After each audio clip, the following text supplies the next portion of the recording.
Item 2.2, declaration and roll call vote of subjects discussed in closed meeting.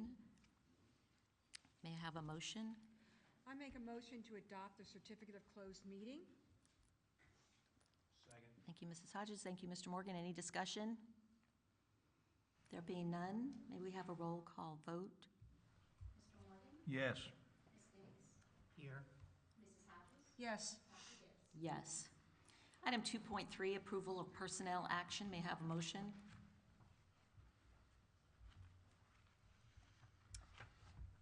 Yes, I'll make a motion to approve the personnel action as listed. Thank you, Mr. Morgan. Do you have a second? I second that. Thank you, Ms. Diggs. Any discussion? All those in favor say aye. Aye. Opposed? Motion passes. Item 2.4, approval of student action number 2. I make a motion to approve the long-term suspension of student number 2. Thank you, Mrs. Hodges. Do we have a second? I second that. Thank you, Ms. Diggs. Any discussion? All those in favor say aye. Aye. Opposed? Motion passes. Item 2.5, approval of student action number 3. I make a motion to approve the placement of student number 3 in a long-term alternative education program. Thank you, Mrs. Hodges. Do we have a second? Second. Thank you, Mr. Morgan. Any discussion? There being none, all those in favor say aye. Aye. Opposed? Motion passes. Item 2.6, approval of student action number 4. I make a motion to approve the placement of student number 4 in a long-term alternative education program. Thank you, Mrs. Hodges. Do we have a second? I second that. Thank you, Ms. Diggs. Any discussion?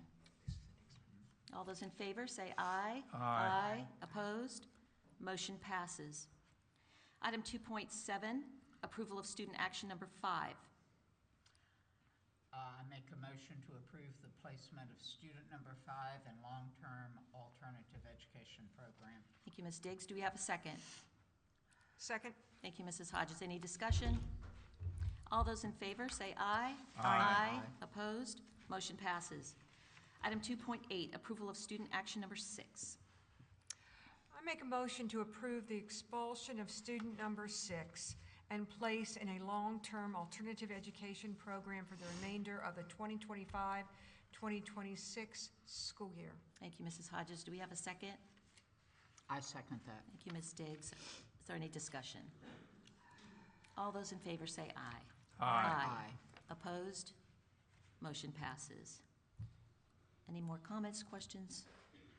There be none, the closed meeting is adjourned. I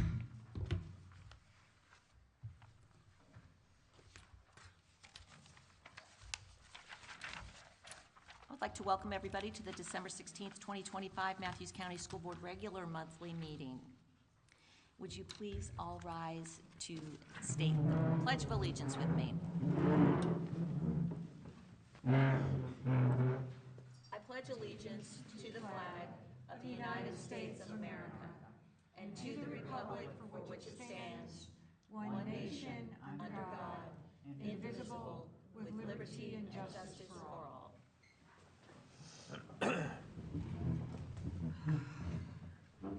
Item 1.3, Ms. Lau, may we have the roll call, please? Present. Present. Here. Present. Thank you. We have quorum. Item 1.4, approval of the agenda additions and deletions. May I have a motion? I make a motion to approve the agenda as listed. Thank you, Mrs. Hodges. Do we have a second? Second. Thank you, Mr. Morgan. Are there any discussion? There being none, all those in favor say aye. Aye. Opposed? Motion passes. Item 1.5, consent agenda. May I have a motion? Yes, I'll make a motion to approve the minutes of November 18th, 2025, closed and regular monthly meetings, November 13th, 2025, legislative tour minutes, and monthly claims as presented on the consent agenda. Thank you, Mr. Morgan. Do we have a second? I second that. Thank you, Ms. Diggs. Discussion? I just wanted to make a note that on December 15th, that I reviewed the claims, and we will need to establish January 16th, because we are closed on the 19th due to the holiday. We need to establish the bills being reviewed on the 16th. That is a Friday. Is anyone available to do that? If not, I will be happy to do it. I think I'm available. Okay. What date is it? It's going to be January 16th. Friday. I'll put that down. Okay, thank you, Ms. Diggs. Ms. Diggs will take January 16th. Any more discussion? All those in favor, say aye. Aye. Opposed? Motion passes. Item 1.6, Mathews County School Board Governance Norms and Protocols. As you know, we read a couple of these each time. Mr. Morgan, I believe, do you have that pulled up? I'm sorry. That's okay. We will go ahead. I will read there are two highlighted. I do not have it pulled up, but I can Okay. get. All right. For committee reporting expectations, board members will report on committee work when applicable and responding to media inquiries. The chair is the official spokesperson of the board. The superintendent will respond to day-to-day inquiries.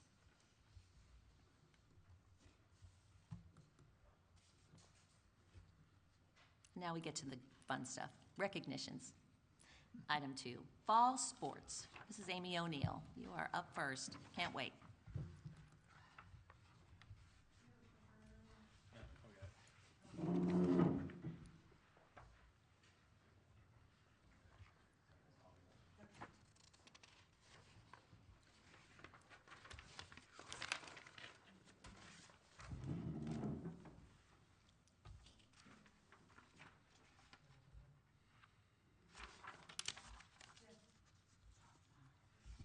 Yeah. That's okay. I don't need it.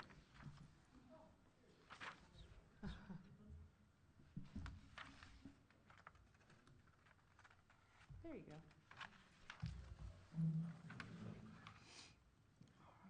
Perfect, thank you. Good evening, Dr. Gibbs, member of the board, Dr. Daniel, and Ms. Hunley.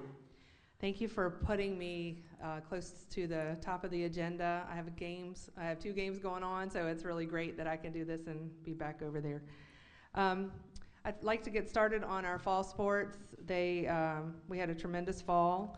It's kind of dark, but I think I can make it. I want to start off with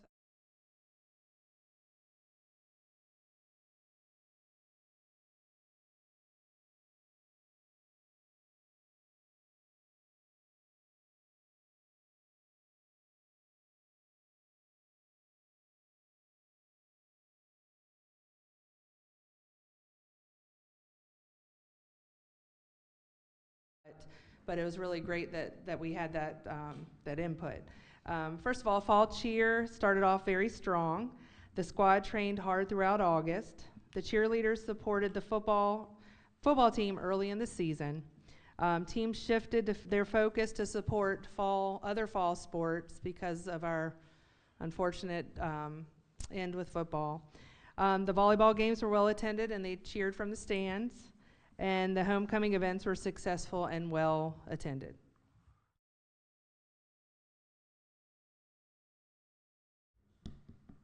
You just going to click for me? All right. Okay.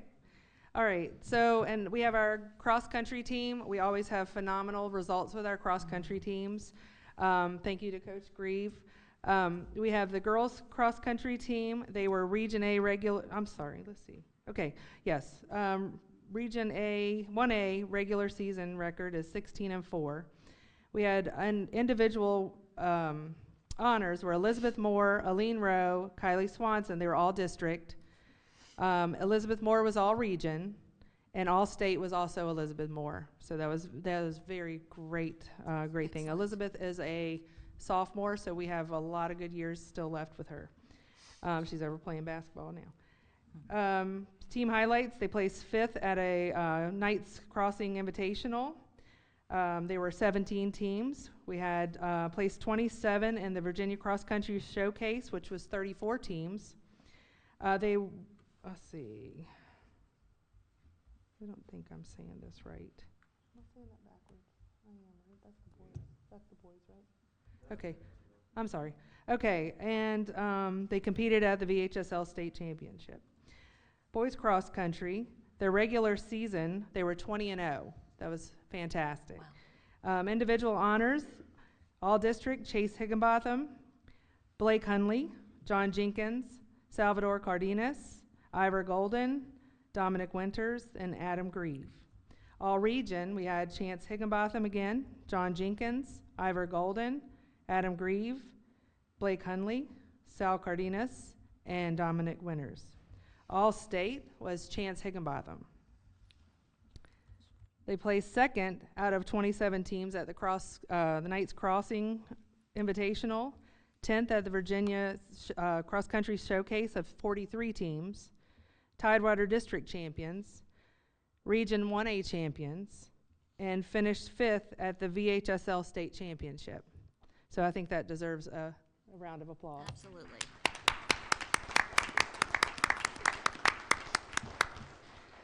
My very favorite thing to do for as far as achieving anything out of sports is all academic. And I'd like to say that these were the kids that got all academic, and that's top priority. To me, that there's no bigger honor. A state championship is a great thing, but all academic is what we're here for, right? So Ivar Golden, Adam Grieve, Zach Salvadori, Lila Duff, Rayanne Helbig, Elizabeth Moore, Jordan Sadeg, and Morgan Stearns. Let's see if this works. Yay. Okay. There's some kids at the cross-country meets. Okay. This was a letter that I sent on Facebook and I sent out. I'm not going to read that to you either. It's basically that after much thought and consideration, we made the difficult decision to end the football season. We had, in 2 games that we had 4 players carried off by stretcher. We had the rest of the kids were afraid they were going to get hurt. We had a very minimal staff. I have to say, I'm very proud that these boys tried it. They tried hard. They worked hard. It's kind of, I'm not going to say impossible, but when you put players that haven't played before out on a field, starting front line against players that have played all of their life, it's a big task to ask. So there were a lot of other players who wanted to quit. So we had a meeting together. I'm like, look, do you want to quit because you're afraid you're going to get hurt? Or are you afraid because we're getting beat? What is it? And it came down to they were afraid of getting hurt. And I'd never want to put a player in a position where they're going to get injured. So we made the decision. I mean, it's 2 years trying to do this. You have to have experienced players. You have to have people who want to play. You can't just want it for kids sometimes. And after seeing those injuries, I can understand why some of them may not have wanted to go back out. But every year I'm going to try again. I'd like to try again with JV possibly next year. The only problem with JV is there's not a lot of teams that have a JV team. So even if we had one, it'd be kind of hard to find a team to play. I'm not saying that we won't. I'm just saying that's a possibility. But I will try hard to do it again. Okay. Golf. All right. Our golf program began really strong this the beginning of the season. We had 16 athletes on our golf team, which is unheard of. I think the coach realized it was great to recruit and have the kids interested in the sport. However, 16 might have been a little too many to have on the team. So he said he's going to scale back a little bit next year. But our top 6 competitors posted some really good scores in the program's history. In the season, they had 2 wins and 8 losses. But again, we're a young team. We're starting somewhere.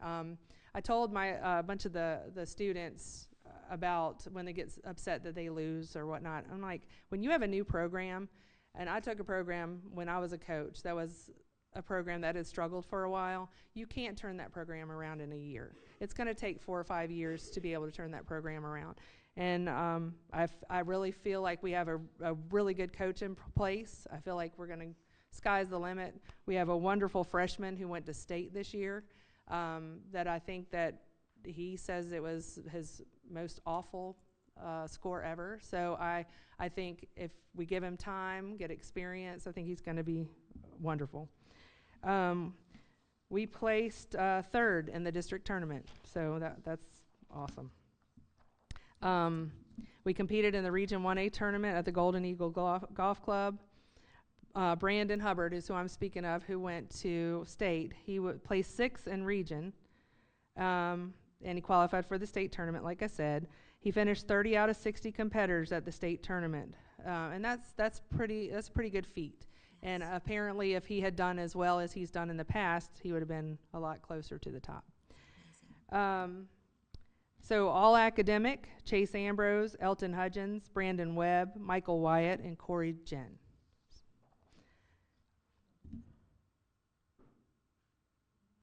Our volleyball team was 13-9. All district team, we had Nora Southard, first team all district. We had Hannah Davis, who was second team all district, and Haley Love, who was second team all district. All region was Nora Southard. The team won the first round of the region match, which put them at the top 4 of the region tournament. This was our girls' goal in the very beginning of the season without knowing what kind of team we were going to have, so it was really neat that they achieved that goal. They moved furniture at Thomas Hunter, which a lot of the athletes did, and I really appreciate their effort with that. It was amazing to me walking into Thomas Hunter and seeing all the furniture, and after, I don't know, a few hours, it was gone. They worked really, really well together. I can say that if you ask our students to do pretty much anything, they're game, and they'll be willing to do whatever you ask. They did, I didn't write this, so I'm not trying to call attention on myself, but they did an AD appreciation night for me, which was so super sweet. Embarrassed me to death, but I don't like to be center of attention. We did a breast cancer night that Pat Moen does every year. We raised $850 that Taryn Thomas took to her Making Strides breast cancer walk the very next day, so that was really neat. We've been giving our funds to the Giving Garden, but we thought since we had a personal connection with this that it would mean more. All academic: Bentley Lawrence, Emily Ward, Caitlin Ball, Addison Griffith, Harmony Smith, Hannah Davis, Abigail Ramsey, Nora Southard, and Ella Ward. And I would like to say, like I always do, I couldn't do what I do without my athletic boosters. They're amazing. They work religiously like they're on paid staff. I couldn't ask for anything more. But thank you so much for everything, and looking forward to winter. Thank you, Coach. You're amazing. Thank you for your leadership. Appreciate it.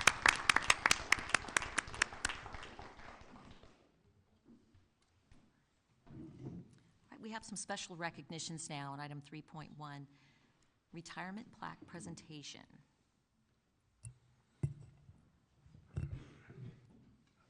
Do you want me? Yes.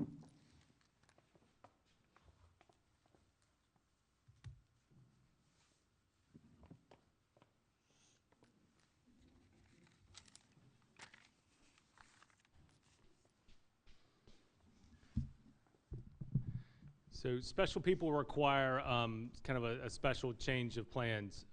When I first came to Mathews, the first voice that I heard and had conversation with was Ms. Sharon Morgan.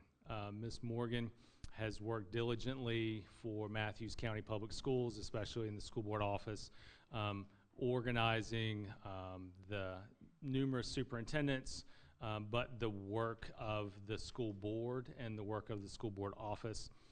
So when I was curious and interested about coming to Mathews, she was that voice that communicated what Mathews is about, what Mathews should be about, and a warmth and a welcomeness that came from her let me know that this was a place where I wanted to be.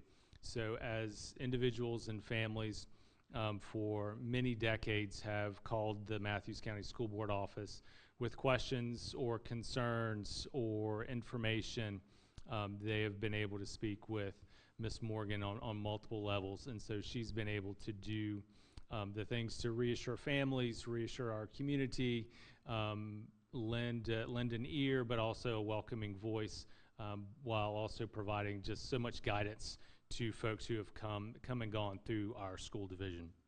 So it is with great pleasure that I welcome, we call her Shayran, but if Miss Sharon Morgan would join us up here for her retirement after 28 years with Mathews County Public Schools.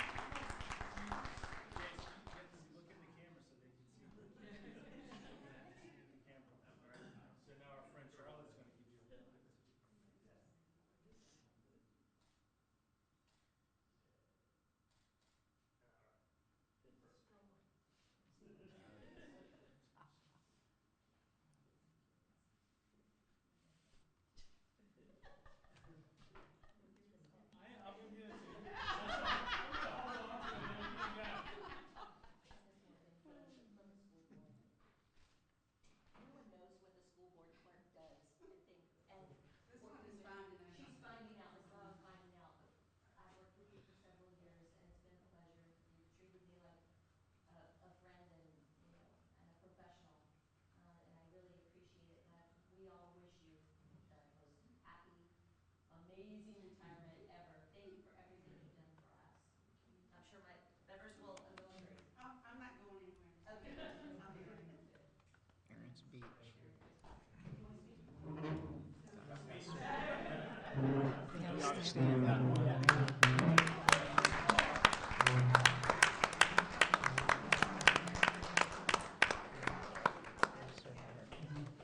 She said she keeps her own chair in the back of the car.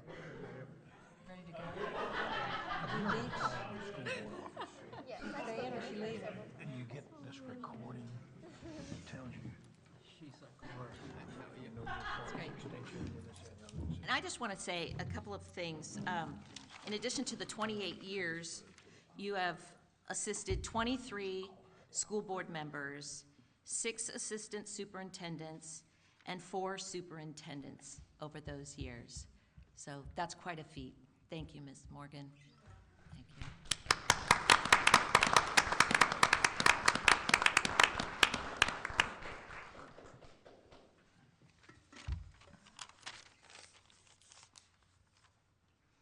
We have a member, Mr. Robert Dobson, who's not here tonight at the meeting, who this would have been his last meeting. And I just want to take a second to recognize him, to thank him for his service, for his dedication to students. While we have had many robust interactions in open meeting and on the side, I respect that man for the dedication to students that he has always shown, specifically his interest in the JROTC program. He brought that to our division, brought it back to our division, and just has such a heart for, of course, the military, but our students who are following that path. And if there's anyone else who would like to make a mention, I believe Mr. Dobson is listening to us at this I'd time. like to. Thank you, Ms. Diggs. let's see. Push it again, push it again. There you go. Okay. Mr. Dobson, if you're out there listening, we miss you tonight. And once I came on the board, I saw a different side of you. I saw your dedication to the students of Mathews, and I saw your dedication in preparation to come to these meetings. And I learned from that, and I appreciate you, and I pray for you that you will do well in the days to come. Merry Christmas. Thank you, Ms. Diggs, that's nice. Yeah. Mr. Dobson and I didn't always agree However, in my mind, there was never any doubt about his commitment to the students and wanting this division to move forward. I think, as Dr. Gibbs mentioned, his passion for the ROTC program and being able to bring it to Mathews High School will be certainly his signature. Responsibility, the gift he's given us and the students. And again, I'm sorry you're not here this evening, Mr. Dobson. I wish you well. And I've always appreciated that regardless of the political climate, you spoke what you believe to be the truth, and you never backed down from that. Regardless of what political pressures might be out there, and I have high regard for your ability to do that. So thank you so much. Lovely. Mr. Morgan? I just want to say, Mr. Dobson, that we're going to miss having you here with us, but I do thank you for all you did for the board and for the school division, and hope you enjoy your retirement days. Thank you, sir. Thank you, Mr. Morgan. Dr. Daniel? Thank you, Dr. Gibbs. In my time here in Mathews, one of the things that has rung true for me in working with Mr. Dobson, he would frequently talks about how members of this board can disagree on topics, and our votes aren't always 5-0, that sometimes they're 3-2 votes or 4-1 votes. But there was never a hostility. There was a commitment to each board member's perspective, that he would always talk about and continues to talk about how this board, it remains very collaborative, even though there are differences among the elected officials on the board. So I think that's a hallmark for his time being on the board. One other piece that it's still not really? Okay, how's that better? Am I better now? There, you should be. There you go. Maybe it was just, okay, well, it's just not going my way. No, but Mr. Dobson, I think Ms. Hodges sort of alluded to it too, though, is a staunch advocate, especially for underdog kids. And so in the meetings, kind of behind closed doors, in the phone calls with me, whether that's making sure we have opportunities for ROTC, but in other meetings, making sure that we are paying attention to the kids who may get overlooked at times. And so that, I think, would also be a hallmark for his time on the board. So, Mr. Dobson, I hope you're feeling better, and hope you're feeling better soon. Wish you were here, Mr. Dobson. Yep. Take care. All right, now we're moving on to item 4, another exciting item, the 2026 Teachers of the Year presentation. Dr. Daniel. Well, actually, it's item 4.1 with Mrs. Bray. Ms. Bray is up first. Oh. All right, I'm going to give you the instructions first. So, I know, this is how we're going to do this. Okay, there is a plan. Okay. So, all right, so you're going to say all the great things, and then you guys are just going to step just over to the side, and then Ms. Simpson's going to come up, and then she's going to go to that side, and then Dr. Greaves is going to come up, and then we're going to do some more fun stuff. So everybody's going to stay up. I know you get to stand up for a while. We love this. I am so excited to introduce to you the Mathews Elementary School Teacher of the Year, Miss Christina Tomcanny.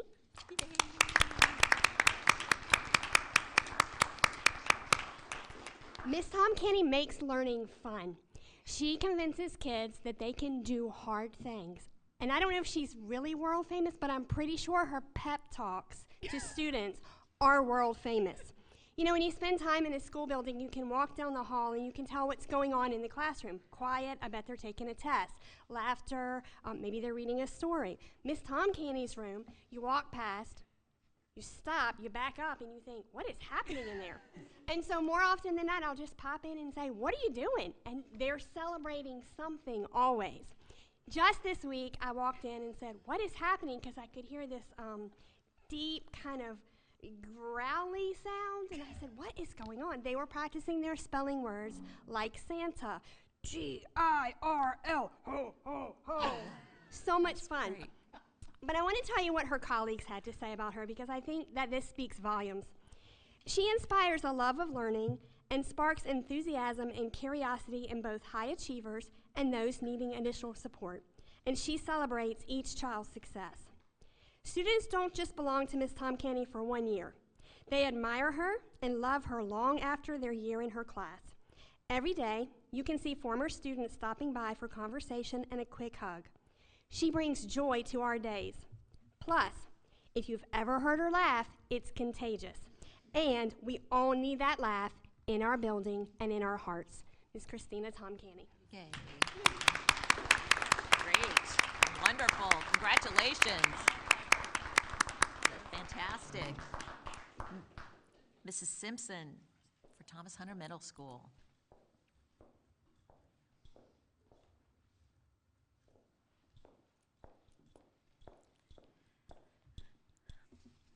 Well, good evening, Board. Dr. Gibbs, Dr. Daniel, Ms. Hunley. It is a pleasure to recognize a truly exceptional educator who exemplifies Thomas Hunter Middle School. This year's Teacher of the Year consistently inspires students through dedication, creativity, and a genuine commitment to helping every learner grow. Her positive influence extends beyond the classroom, making a lasting impact on students, colleagues, and the entire school community. Congratulations to Mary Beth Burrows. We love having her on our team.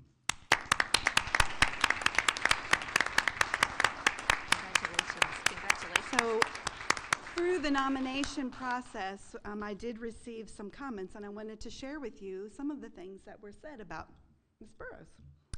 Ms. Burrows is caring, thoughtful, and helpful to students and staff alike. She is dedicated and gives her all in teaching her students. Another person wrote, she is a passionate educator who is meticulously organized. And if you have ever gone into her classroom and seen the agenda and the PowerPoint presentations that she puts together for her English 7 students, it's pretty comprehensive. Students take her assignments seriously, so Ms. Burrows sets the bar high. A colleague also wrote that Ms. Burrows takes the time to build meaningful connections with her students. She fosters trust and open communication that enhances each child's learning experience. She embodies the heart of education, empowering young children to lead, learn, and thrive. So congratulations. Fantastic. Great job. Excellent. Okay. Dr. Grieve for the high school. Good evening, members of the board. It is my great pleasure to introduce Mr. John Corrigan as the Mathews High School Teacher of the Year. I did something a little differently this year. So what I did was I pieced together the words of his colleagues in their nomination forms, so bear with me. Much like Ms. Simpson just read the comments of Ms. Burrows' colleagues. His peers said that he is an exceptional educator who has dedicated years to Mathews High School and continues to inspire our students with his love of literature, music, and culture. His teaching style has had a measurable impact on our students' success. And I want to say I was in there last week or the week before, and it's amazing. He goes over the headlines of the day, just aside, and asks students to share their opinions on what's going on in the world. And then he always says, okay, support that. Like, let's develop that argument. Support what, how do you truly feel about that? So he's teaching students to use their own voice and think critically. He's also seen a tremendous achievement as the coach of our Scholastic Bowl team. He takes his role as teacher and coach very seriously, and our students continue to benefit. He has been named the Blue Devils Impact Club to the Blue Devils Impact Club numerous times, often multiple times during one senior night recognition. And again, so the Blue Devil Impact Club is something that Ms. O'Neill started that every senior should choose a faculty member who has made a significant impact in their lives. And it's really been a great program, and some of our students choose elementary school teachers way back from the elementary school days and how they've shaped their lives. It's amazing. I think Mr. Corrigan's name has come up more than any other as the most impactful teacher, and often several teammates on the same team, same senior night, will basically recognize Mr. Corrigan that same time. So the students have spoken loudly in his impact as well. He's an exemplary professional and respected by his colleagues. He's compassionate and tough, all at the same time. He's a leader and always there for students and staff when needed. He's passionate about his role and our school, and we are very fortunate to have him as a teacher, mentor, and leader, department chair, coach, and exceptionally passionate teacher at Mathews High School. Mr. John Corrigan. Congratulations. Oh my gosh. Fantastic.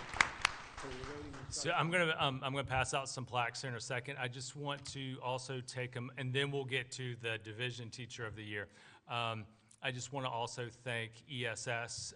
Miss Tasha Hill and Jaquette Barnes are here from ESS, so I want to thank them for their sponsoring our Teacher of the Year program and plaques, and just ASS supports us in our substitute teacher services, and they've been just a valuable partner for Mathews County this school year. So I'm going to get some plaques, and then we're going to get to some more fun stuff.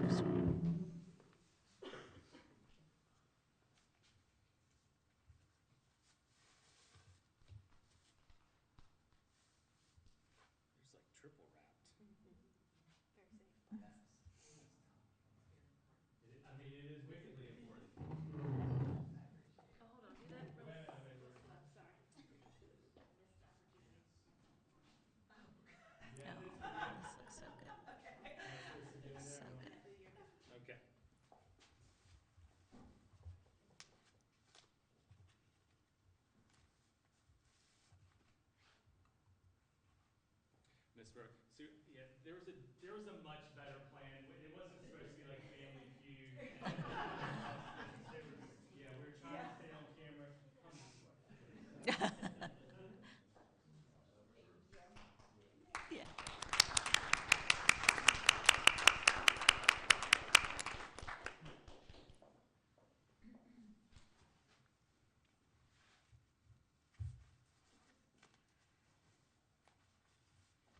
And Mr. Corrigan, everybody's giving a you need your space for your note.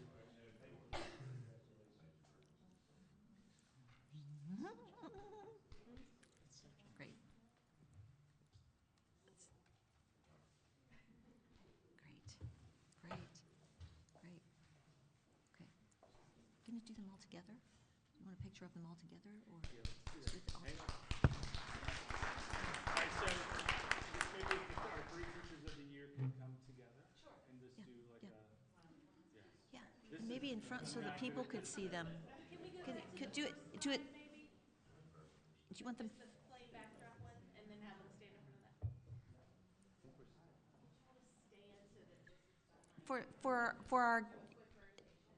For our citizens at home, I think if we have them, we want them standing in front of this camera facing out? Okay. Okay. I'd like the people at home to be able to see something. That's good. Okay. And then, okay, but they're gonna actually, but do it if you turn, the camera's actually that way. Mr. Anthony? Did we get it? Okay, we got it, yay, okay, we did it. We did something, yay, all right, great, okay, good. Excellent. Congratulations. Ms. Tom Kenny, Ms. Burrows, Mr. Corrigan, congratulations, great job, well done. Still good more. Okay, yes. But wait, there's more. So we go through a process for selecting the Division Teacher of the Year.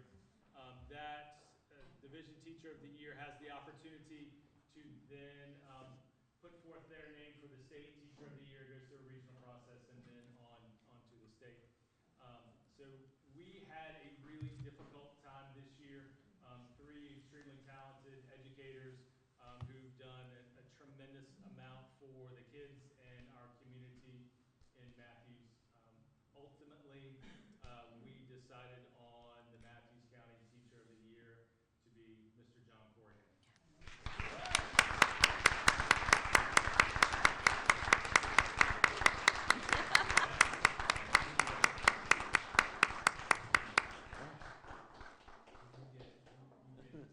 You get a gold banner. Very much. Also, you get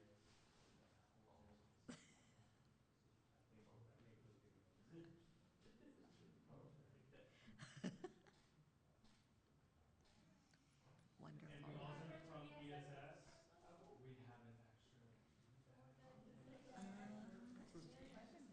That's very nice. That's very nice. Very nice. All right.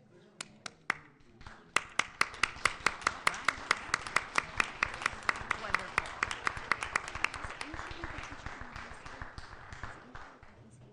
Do you have enough hands? Oh, that's right. This is a new thing. That's right. It's great. It's great. It's great. Congratulations. Thank you so much for all you do. That's wonderful. Great. Wonderful. Okay. Back to the agenda on item 5. We have questions or comments from the school board student representative. Ms. Ward, you are up. Thank you. You're welcome. Here's a report for Mathews Elementary School. On November 24th, our teachers celebrated Friendsgiving with a giant covered dish lunch. November 25th, the Rotary Club and Rackets for Reading sponsored our pre-K friends for a scholastic book distribution. Each pre-K friend got to pick 2 books to take home because of their generosity.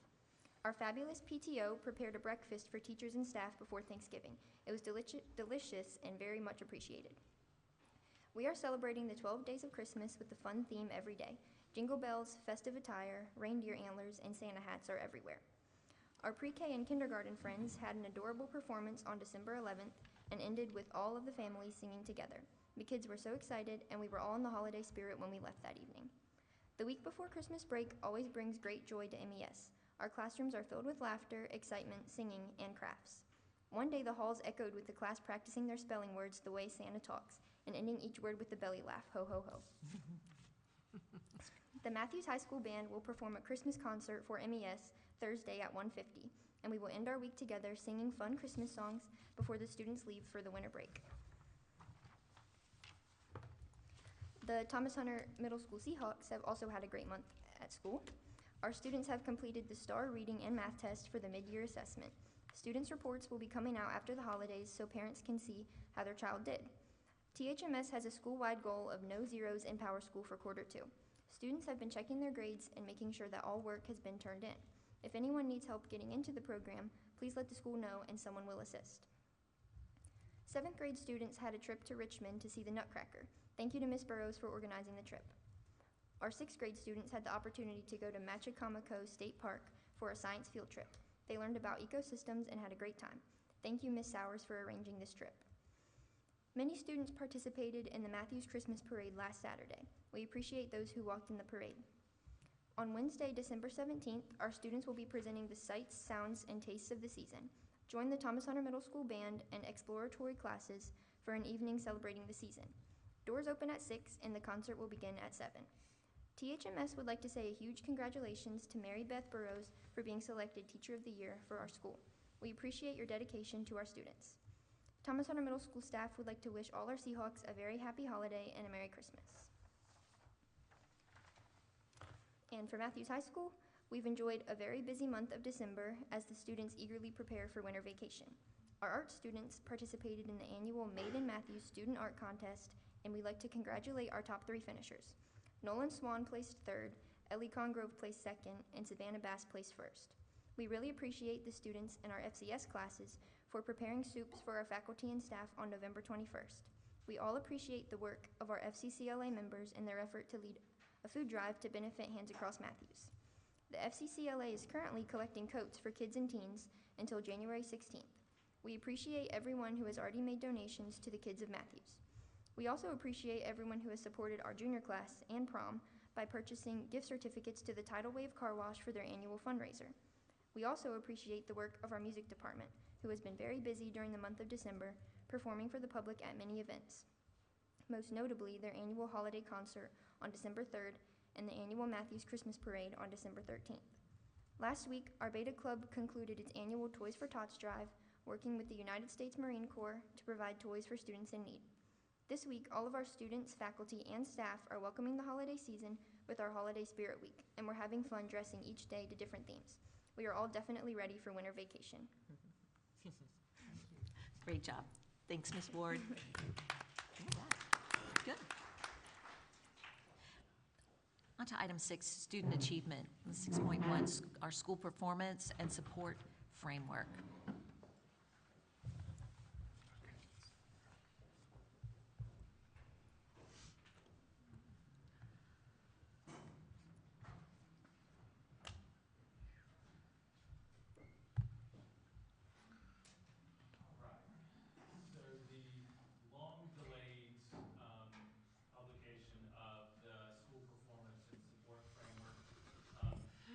This new accountability system was supposed to be out in early October.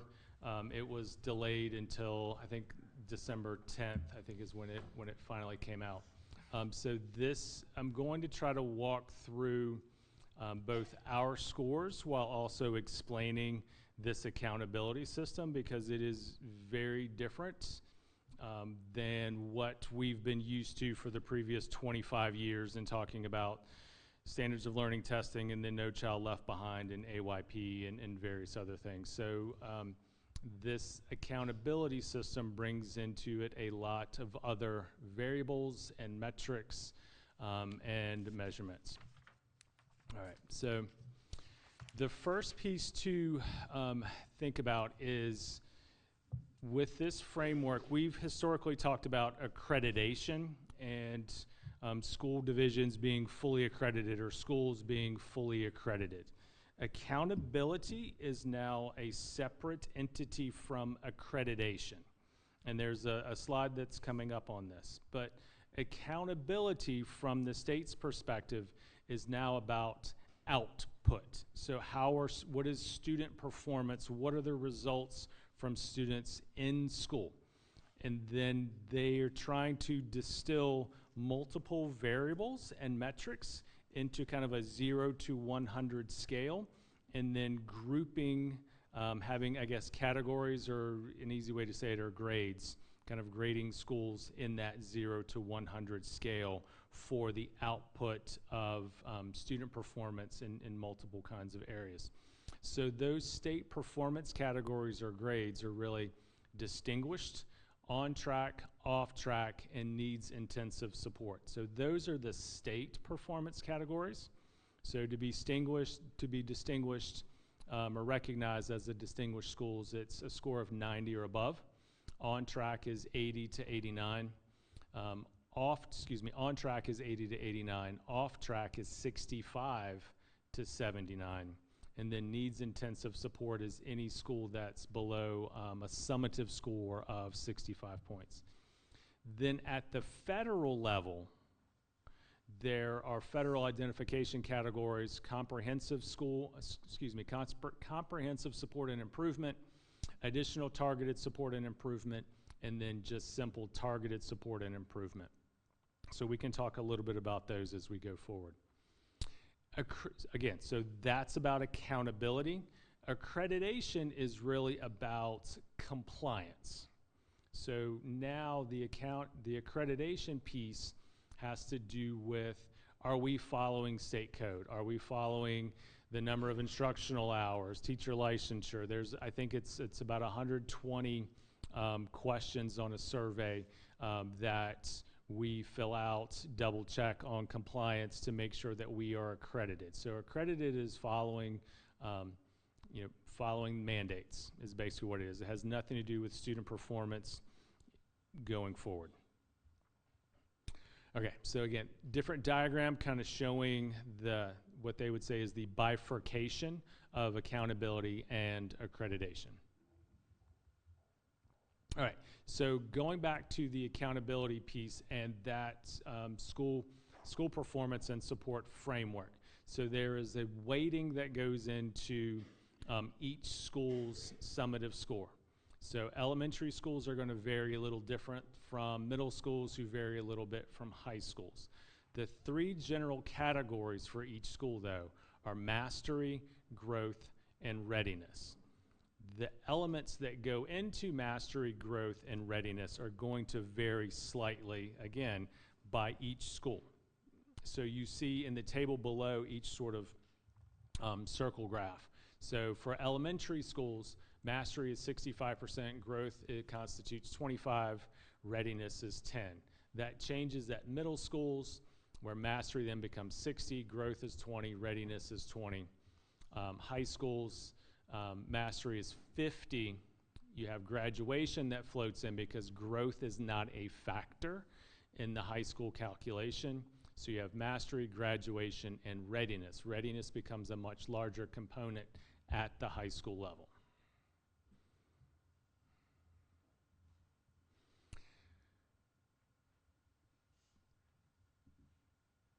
The next piece that ends up happening is, because not every school is constructed in terms of grade level the same way, you have multiple variations. So some elementary schools may be K4, some are K3, some are K7. So depending on how your school is organized, the metric changes yet again. Okay, so in Mathews, wait for it, we have 2 elementary schools and 1 combo school because of our grade configuration, basically because where 8th grade is located in our school structure. So grade configuration for elementary school, whether it's K4, K7, is on that far left. So reading mastery constitutes, again, 22.5 in reading, math, science, English learner progress, and then growth.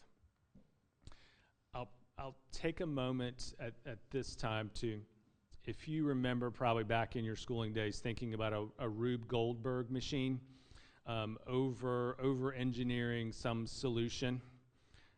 Part of this is, it's a great idea, and it's bringing in lots of variables to measure schools. It's just a complex way of going about doing it. So again, elementary school is in front. Because our 8th grade is at the high school, we don't have, based on this chart, a middle school or a high school. We have 2 elementary schools and a middle-high combo. So the weighting and the percentages and the metrics kind of change from a traditional high school or a traditional middle school, or what we would think of as a traditional elementary school. So the middle-high combo is that sort of section in the middle, and those are the weightings for mastery. Okay? All right. The thing to keep in mind, too, as we're going forward, so at the elementary and middle school levels, mastery and growth are based on that year's testing. So the students who tested in the spring, their mastery, their overall performance on that test, and then their growth from previous year's test to current year's test is all based on their performance in May of 2025. Mastery at the high school level, or the combo, middle-high combo level, mastery for the high school students is based on a cohort. So how that cohort did, last year's graduating class, how they did on their English, math, science, SOL tests, not how the high school did in 2025, except for 8th grade, because they also took tests. So the 8th grade has one piece, but then grades 9 through 12 is a cohort model, and it's based on the graduating seniors' performance when they took their English 11 SOL test or their Algebra 1 SOL test several years ago. Okay. All right. So division performance. So I'm going to, in terms of, we'll go through mastery, growth, some of the attendance, some of the other metrics. So for reading performance, and again, like what is on the screen is points. Those aren't pass rates. They're based on points, because depending on how students score on the SOL test, they then qualify for different point values going into this framework index. So I would say probably the easiest way to look at, to gauge their performance is looking at the percent of possible points. So how many possible points in that category did the school score? And I'm intentionally, like, points is part of it, but score is also part of it, because it's, I'm not going to say it, it becomes a different way of evaluating schools. So at Mathews Elementary School, in terms of reading, they were able to get 96.42% of the possible points. At Thomas Hunter, that was 91.6% of the possible points. Mathews High School, 99% of the possible points. For mathematics, it's 93.8, 89.5, and 90.32 in terms of points, possible points earned. Okay. Science. Mathews Elementary School doesn't test in science. That's a 5th grade test, and last year 5th grade was at the middle school. Okay, so Thomas Hunter had in science 94.8% of the possible points, and then Mathews High School, for that cohort of kids, well, you had 8th grade science, but then also the cohort of students who took it biology several years ago, their performance, the total is 93.44% of the possible points. Okay, growth. So growth is only available in grades 4 through 8, because you have to have a previous year's test in reading or math in order to earn growth. Okay. Growth for this year, because it is going to change, but growth for this year was based on how students who scored in the same band as a student on the previous test did on this year's test.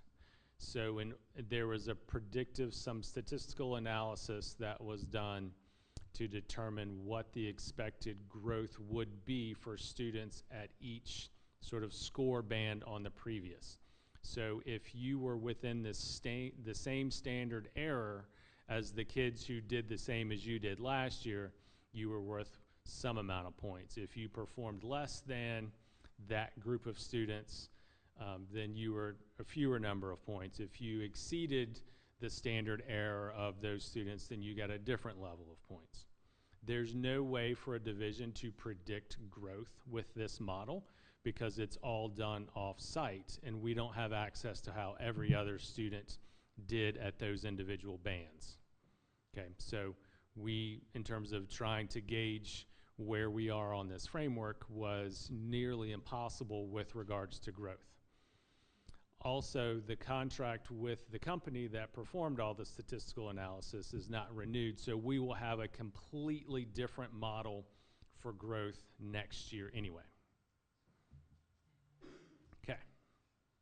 All right, so reading growth, again, probably the way to think about like success, probably the easiest way to think about it is looking at the percent of possible points.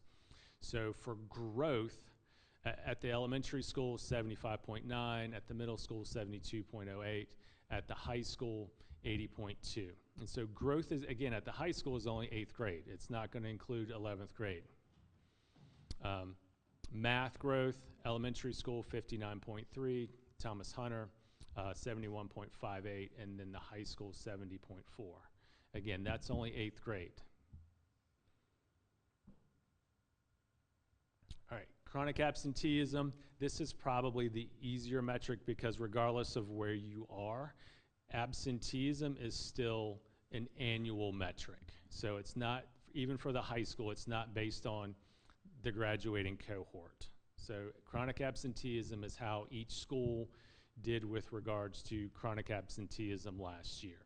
So at the elementary school, that rate was 13.72. Thomas Hunter was 13.21. The high school is 18.82.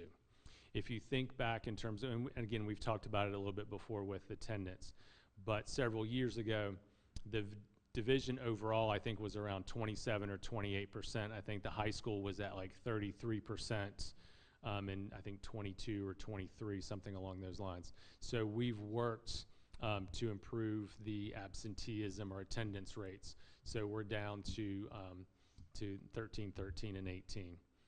3E, in terms of the number of, it shouldn't be 3, that's a typo, so it should just be 3E rate, so it's not just the graduation rate. So 3E is employment, enlistment, and enrollment. That's a metric for the high school that's factored into readiness. What that looks at is enrollment is the number of students who are in dual enrollment or AP classes. It looks at their performance in those classes, whether or not they earn associate's degrees. Enlistment is not whether or not you enlist in the military, it's how you did on the ASVAB test. And then employment is looking at CTE completer courses and earning credentials. So of the 63 students in the cohort, there were 25 points for enrollment, 19 points for employment, 19.75 points earned for enlistment. So we earned 102.38%. So out of 100%, we earned 102. We basically over-indexed in 3E, which, talking with other superintendents and principals, a lot of high schools over-index in 3E. 6-year graduation rate, looking at kind of the number of diplomas, standard diplomas, advanced diplomas, and then the 6-year federal graduation index at 92.85. 4-year graduation rate, the indicator score was 8.83, but basically it's 88.31% of the possible points for 4-year graduation rate. All right, so where we are. So Mathews High School misdistinguished by 0.5 point. So Mathews High School, in terms of their summative score, summative index, finished at 89.5. They don't round up. So Mathews High School is at 89.5, listed in the on-track category. Thomas Hunter Middle School's summative framework score is 84, and I'll explain why it's off track in a second. Mathews Elementary School had a summative score of 84.6, and so falls in the on-track category. So if I go back to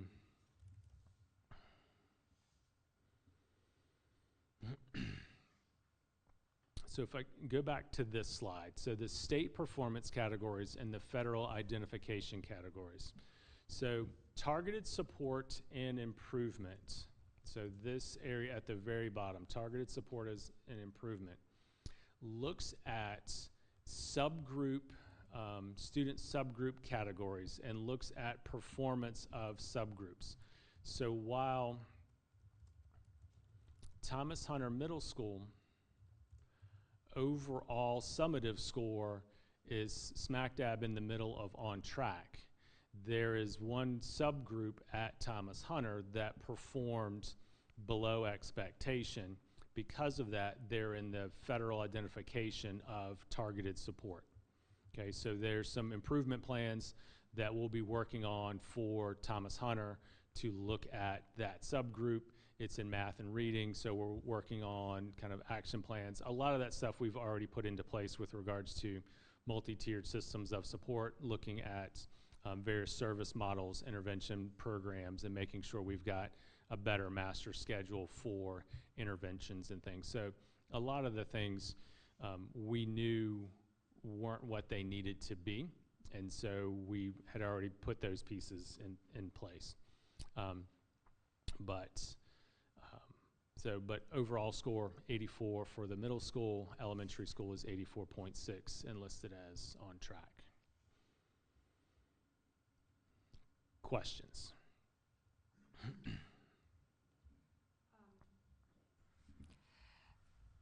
Regarding the 3 E's, when you talked about taking dual enrollment classes, receiving an associate's degree, I'm not sure I understood. Is it just the associate's degree that counts? Okay. No, so my goal for this presentation was trying to make it digestible. So within each of the categories, there's typically 1.25 points for kind of exceeding a benchmark, 0.75 or 0.5 based on performance levels, whether that's with mastery, whether that's with growth, or within the 3 E's. So for the enrollment piece, the 1.5 earning for a student, if I remember correctly, is earning an associate's degree in high school. And then below, a 1 point for enrollment had to do with taking a certain number of dual enrollment credits and having, I believe, above a C in those classes. So I think it was having nine credits and a B average or better in those 9 credit hours. And then it would sort of go down from there. And so you could, I think, substitute AP with dual enrollment and back and forth. And then it would sort of go down from there to where you just had a C in a certain number of earned classes. That in terms of enlistment, it based on how you scored on the ASVAB test, if you were at the highest level on the ASVAB, it was 1.25, I think. And then the next band, performance band down, was 1. The next band below that was 0.75 and then 0.5. And for 3E, a student could score in all 3 areas. So if a student had an associate's degree, did really well in the ASVAB, and also was a CTE completer with an industry highly recognized or high in-demand credential, they could earn a max number of, I think it was like 3.5 points or something along those lines. So how many of our completers are highly credentialed, or in demand? I'm not sure which term I should use.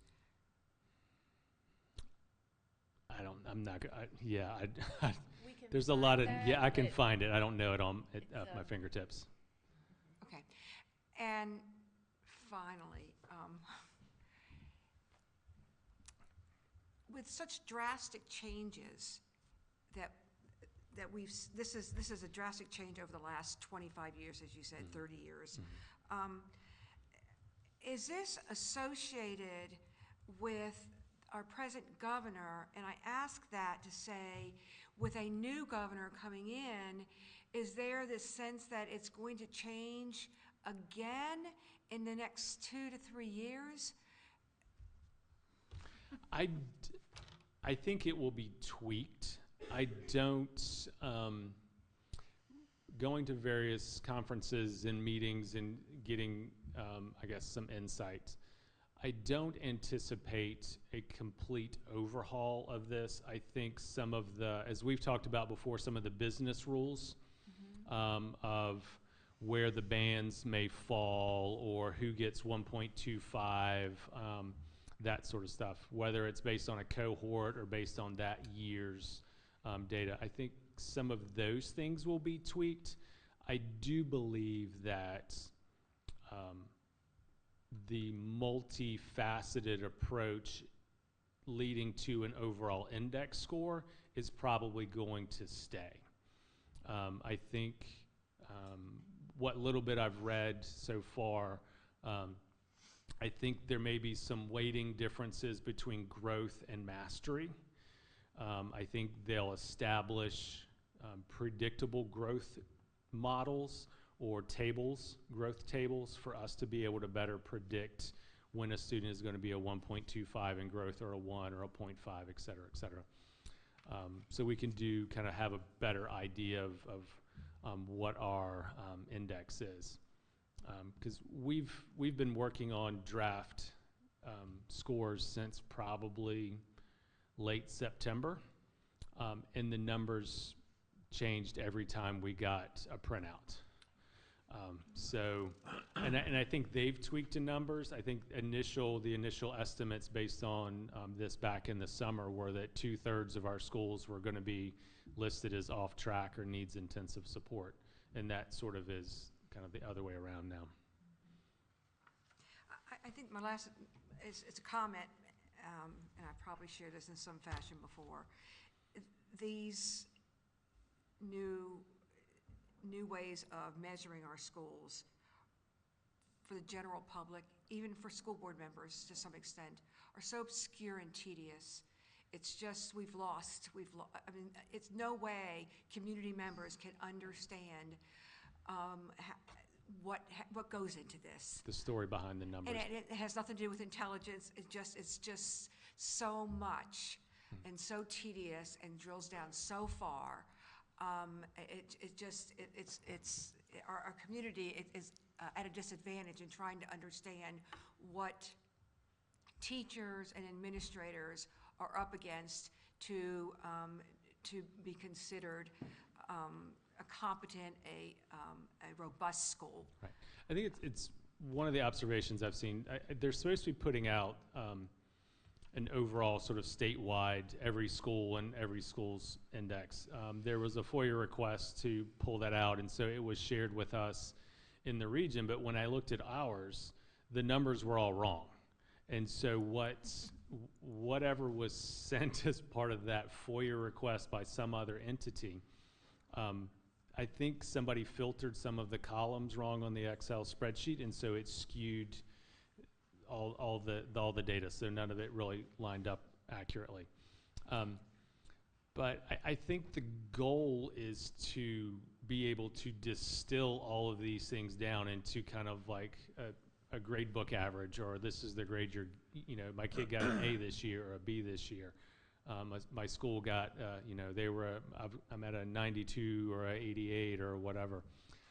But there are just a lot of variables that go into that. I think my biggest concern is at the high school level, the high school is being measured, or a traditional high school is being measured on data that's 2 or 3 or 4 years old already, that if the goal is to develop an improvement plan, or a mistake was made, or a school needs to do better, like they should have already done that 2, 3, or 4 years ago to grow in the process.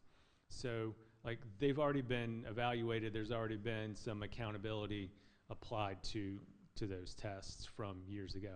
And in a very small school, like our cohorts, our graduating classes are very different from year to year. So it's what we have to be thoughtful about is, okay, are we providing adequate and appropriate supports as we have a class that has more needs, whether it's to get up to the level or needs in terms of acceleration to exceed. So it's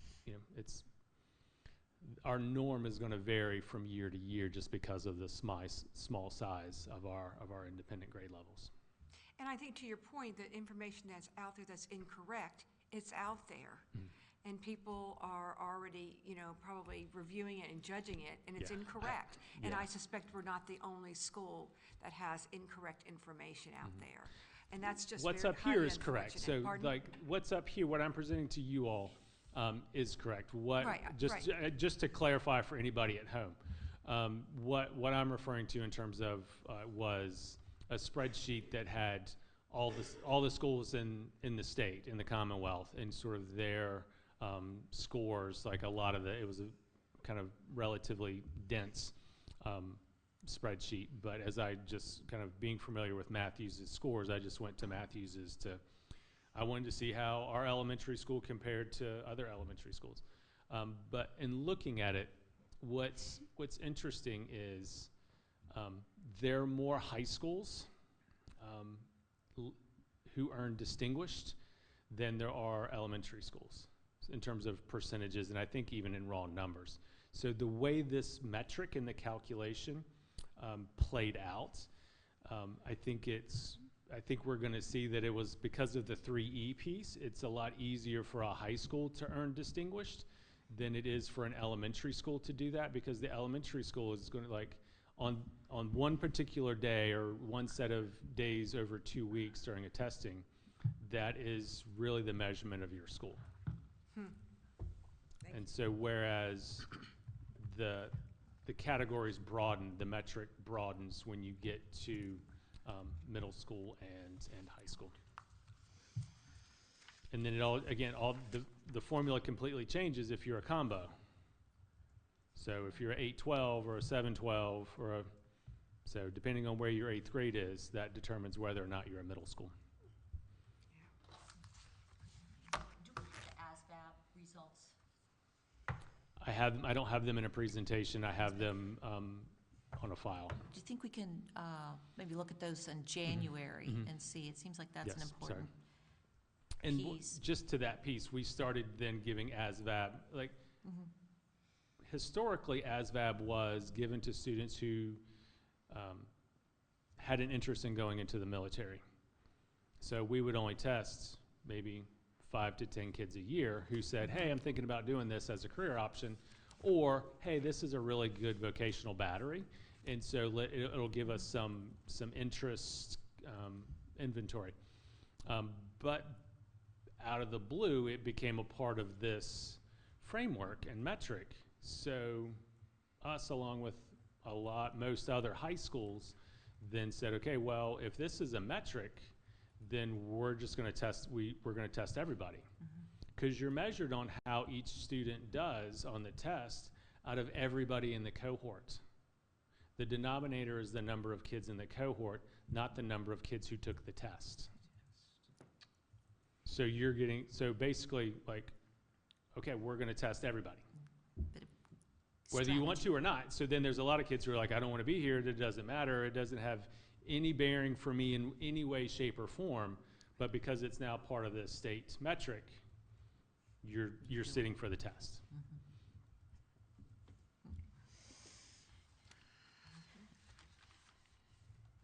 Okay. So I guess what I'm trying to get my brain around here is the macro approach, which I don't disagree with increasing the rigor from the state's perspective and all of that. I do agree with Mrs. Hodges. It seems, if anything, a tedious exercise.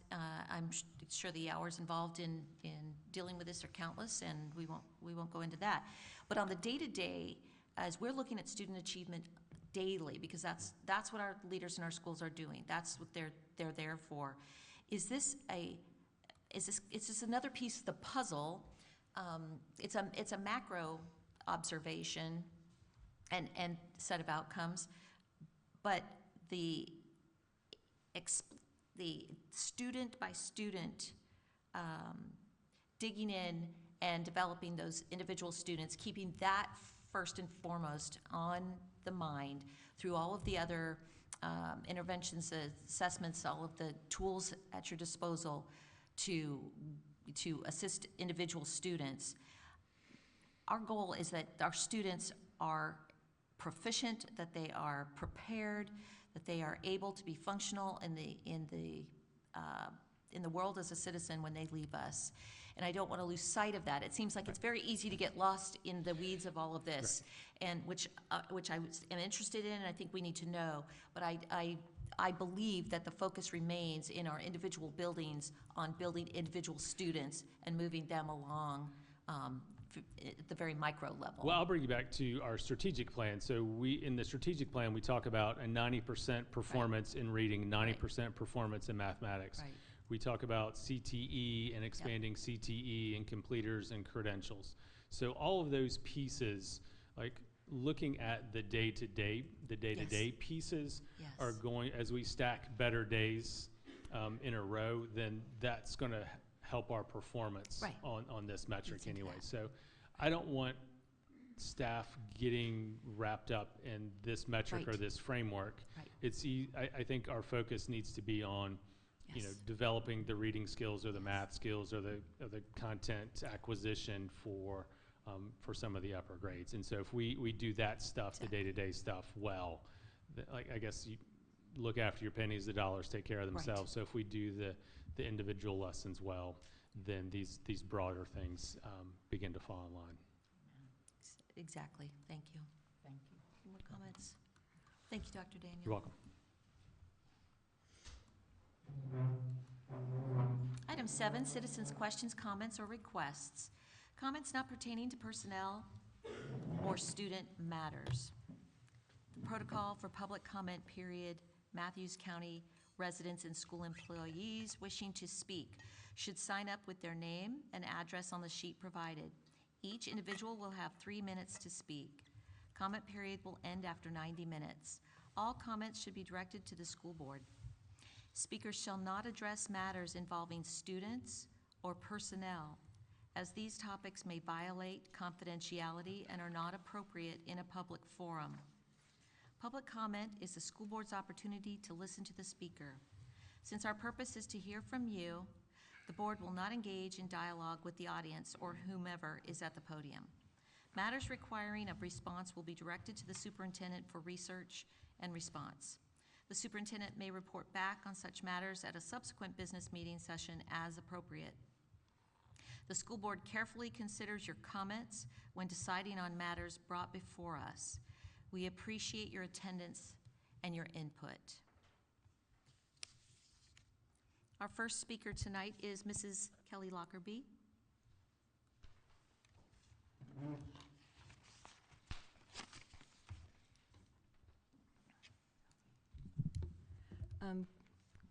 Good evening.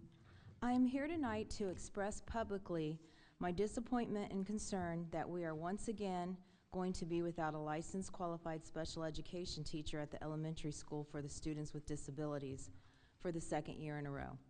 To be fair though, years prior to 2023, the employee that held the position was not a licensed teacher, even though parents were led to believe that they were. It was only after I presented the law, ESSA, that actually the facts were admitted. This population of students is being consistently failed by the school division.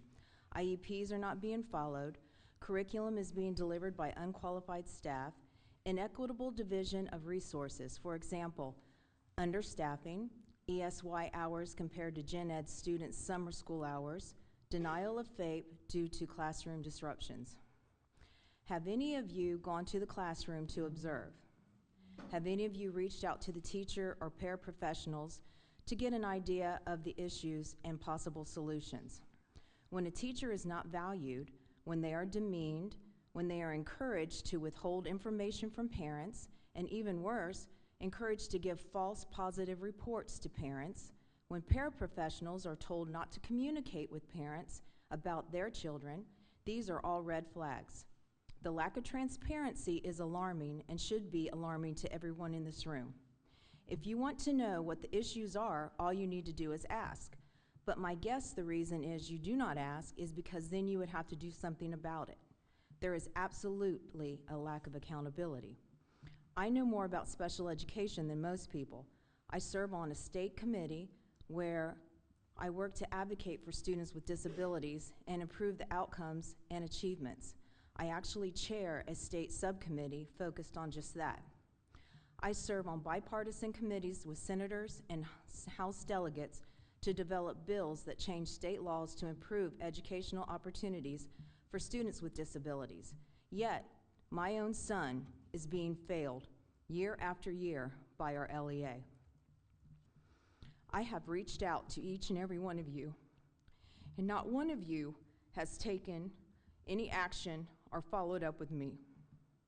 After I spoke at the last meeting, citizens reached out to me to ask me what was the board's response. And that answer was easy. It was none. No response at all. Not one of you sitting there reached out to me or the teacher to offer any assistance. I expect no outcome here tonight. I am just stating this for the record. Thank you, Mrs. Lockerbie. Mrs. Cassandra Matheson.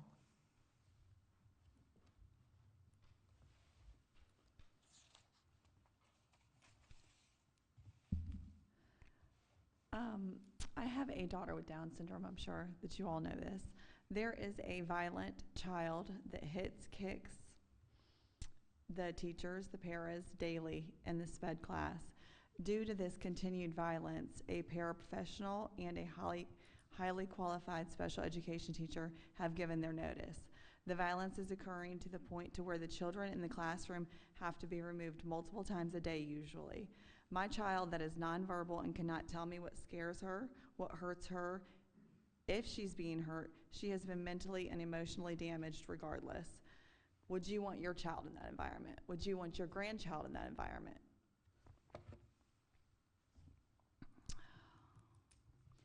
The day my daughter was assaulted, we had a meeting with the principals. I was asked specifically what would make me feel better. And I said, I do not want that child around my child, because it is not about if he is going to hurt her, it is about when he is going to hurt her. 2 hours later, she was on the floor playing, and he kicked her until the teacher stepped in between them, and then he kicked her again until the vice principal stepped in between them. She is nonverbal, she has Down syndrome, and this happened at 12 o'clock. Keep in mind, it happened at 12 o'clock, and I did not receive a call until 4 o'clock in the afternoon that this had occurred. They sent my daughter to the nurse to be checked out, but I don't know how they could have known that she was okay since she's nonverbal, and she has a birthmark halfway around her body that looks like a bruise. It's a port wine stain. The school said that it was not an assault because it did not have intent. The next morning, we took my daughter to CHKD to get pictures and get the assault documented. It was assault. The child daily is violent toward the teachers, the paras, and the children with special needs that cannot defend themselves. I have now, my daughter's doctor has now issued a note to the school stating that she cannot defend herself and should not be in an environment that is violent, causing her mental and emotional damage. The exact words from the doctor's email to the school a week ago is, due to her Down syndrome, she potentially has limited or impaired ability to assess danger and may struggle with self-protection as compared to a child who does not have Down syndrome or a disability. I would recommend that the school accommodate and modify things as seen fit that will help Miabella stay safe during school and riding the bus. I have been sending emails since the very end of August about this specific child harming my child, and the child, even after the doctor sent this letter out, was in the school the next day. Thank you, Mrs. Matheson. Lawyer up. Ms. Rebecca Mullins. I'm here about the same issue. Last time I was here at the school board meeting, I did not speak. Ms. Lockerbie spoke and told you all of the issues at the school. She wasn't met with a follow-up. Fast forward to this meeting, we now have a teacher, one of the best teachers for SPED that probably Mathews County has ever seen in our class, has put in her resignation. Ms. Mullins, can you reframe your comments to not include specific confidential information? I'll try. All right, and second, we have paras that have put in their resignation as well, that I can say publicly because they told me I could. And now we have, instead of the child being removed, we have our children were sent recently an email saying school policy has changed and we can no longer observe them like we would like to observe them. In fact, we've never had a school policy that we couldn't observe them because it's a state and federal law that we can. And now we're being limited on how much we observe them in the classroom, and we have to put in a 5-day notice, and that we cannot visit them in the classroom more than a certain amount of time, which I'm not even sure is legal. I am here to speak for Edward Montgomery, so I hope I have enough time to do that. My son has changed drastically since this child has come in school. Edward has never hit. He's never hit anyone. He's now documented for hitting his para.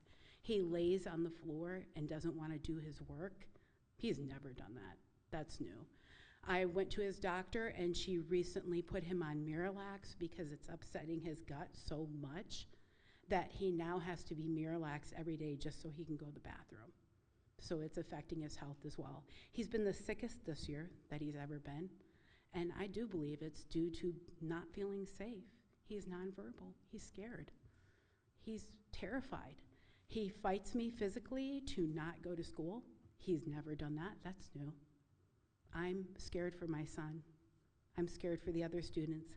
I feel it is unjust for this student because the violent student isn't getting educated as well. He's being left out. And our students are being evacuated, so they're not getting their classroom hours. They're being left out. The teachers and the paras are quitting because they're being violently assaulted. They're getting mistreated. We have to treat people right. We have to do right by our teachers and our staff and our students. And I ask that you please call the teachers personally, our one from this year who's resigned and our one from last year, and don't take my word for it. Talk to them personally and ask them personally, not anybody else. You individually do it, please. I'm asking you to, and hear what they have to say about it. Don't take our word for it. Thank you, Ms. Thank Mullins. Ms. Amy Bohannon-Stewart?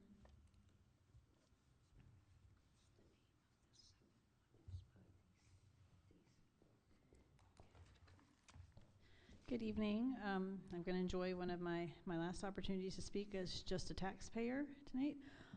Thank you, Dr. Gibbs, for defending our free speech and realizing that people want to be heard. I remember at least one of our board members was complaining about the tone of how people were speaking and questioning things at a work session back in October. And I remember Dr. Gibbs standing up for our free speech of the citizens that come to these meetings, and I commend you for that. So, a leader that has the ability to make you feel heard and understood can be magical, and we should want our administrators to do this as well, so I appreciate you modeling that for us, Dr. Gibbs. Now, I need to share my concerns on an upcoming situation that I hope can be fixed quickly. It seems as though, and some others have spoke about this tonight already, we are back in the same situation with a teaching position at the elementary school that we had. We had the situation last year. Same position. And I'm sure you know exactly which one I'm talking about. The fact that this is happening in the same position 2 years in a row should sound alarm bells that the teacher in this position is probably not getting the proper amount of support. Okay? This is, lack of support was one of the reasons I wanted administrators to sub once a month. I've shared recently that most teachers here are leaving due to lack of support. And I've asked that administrators sub at least once a month. So what I would ask to help fix this as soon as possible, that several administrators, not just the principal, but several administrators each spend as much time as they can in this class to try and figure out the best way to support this elementary school teacher. I'm hoping that you can get her to change her mind about leaving. Even if we're lucky enough to find a replacement, mid-year, next year, we won't keep a replacement for any position if we don't support our teachers better. We must fix the things that are causing our staff to leave, and this will benefit student achievement. Thank you. Thank you. Is there anyone else who'd like to approach the podium? There's only one opportunity, I'm sorry. Thank you for your comments. We'll move on to item 8, school consolidation, with a consolidation update from Dr. Daniel.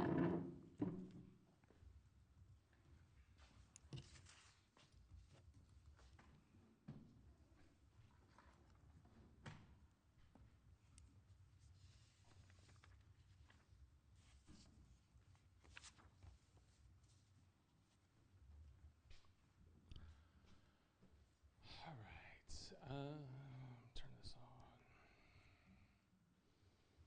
All right, so consolidation. So this is part of the kind of this summary and guidance as where we are going with consolidation, or really the reorganization of Thomas Hunter and Mathews Elementary School and moving it into one pre-K 7 elementary school. So to back up, part of the strategic plan, and I'll kind of go through some of the steps that we've taken, but the goal of the consolidation committee was to provide recommendations to the superintendent on how to respond to declining enrollment within Mathews and how to best move this building, this footprint, into a pre-K 7 operating school. So for reference, in the 2003-2004 school year, Mathews County had about 1,300 students. Since that time, there's been approximately a 40% reduction in student enrollment. So over 22 years, Mathews County student enrollment has declined by about 40%. Even if we put in the homeschool students, because that trend has definitely grown within the last 5 to 7 years, we would still be at about a 33% reduction over that time frame. So in recent years, we've reduced faculty and staff. I'll show some diagrams on that. We've shifted some grade levels around to better fit staffing availability and needs. So really this group was to look at, okay, what more information do we need to have? How do we need to go about doing this? And just, again, like examine, have more eyes looking at the consolidation of the building. So a little bit of demographic overview, because I kept getting questions about, well, what if the enrollment changes? What happens when all the kids come back? What happens, you know, if we do something with Thomas Hunter, then what are we going to do about like classroom space? So these are some charts from Virginia Department of Health. So on the left is Mathews County in 2010. The light blue, I believe, is a depiction of males. The darker blue or black is females. And then from left to right is age bands. So for folks, whether it's difficult to see at home or folks here in attendance. So they're in 10-year, basically, age bands. So in 2010, you can see there's a kind of a bubble of students, or children in Mathews, not just students, but children in Mathews from 10 to 19. But you see sort of a bubble that begins to expand in the 40 to 49 and is at its peak in the 60 to 69. So fast forward 13 years, there's no longer this bubble. That's not going to stay. Okay. This bubble in the younger or the school age population within Mathews. But what you do see is a pretty significant shift to where it is a 60 to 69 sort of age band is the highest age band within Mathews. So you see just an aging or an older community within Mathews. I would say of note too is at the far left of that 2023 is it in that 0 to 9 you have a tapering of students, or again, sorry, children. So I compare Mathews 2023 and Virginia just to give you an idea of the demographic differences for our little hamlet here and how the distribution of ages within Mathews. And also to say that there's not a surge in young children in Mathews that are coming, that are in the pipeline getting ready to flow into our school division, nor are there really young adults in child rearing ages who are populating Mathews. So one of the other things I wanted to look at in terms of demographics is, so if we look at just the overall population in Mathews, so from 2014 to 2023, the population itself is pretty flat. The age of the people living here has changed, but the overall number of people is relatively stable. Miss Morgan's already left for the day, but as she was cleaning out, she shared with me the Mathews County strategic plan from, I believe, 1982. And in that 1982 typed on a typewriter strategic plan, it laid out the population back to, I believe it was 1950. And the low water mark at that time was 7,900. So in 1950, it was about, I believe, about 7,900 citizens in Mathews, to a high water mark of 8,800. So in about 75 years, there's only been about 1,000 people fluctuation within Mathews. Okay. All right, so this is relatively difficult to see from the back, but it's basically the same age band depiction, just rotated 90 degrees. So top left is all of Virginia. Again, males on one side, females on the other side, in 10-year age increments. So you can look at the general shape of counties around us. So you have Virginia, Essex, and then Gloucester County in the top right, the U.S. overall, King and Queen, and then King William County. On this slide, it's Lancaster, Mathews in the top center, Middlesex, Northumberland, Richmond County, and then Westmoreland County. So in terms of the shape, we are much more similar to some of our northern neck friends in terms of kind of the age demographics and not having young families and small children in our locality. So why, well, one more population trend. So this is from the Weldon Cooper Center.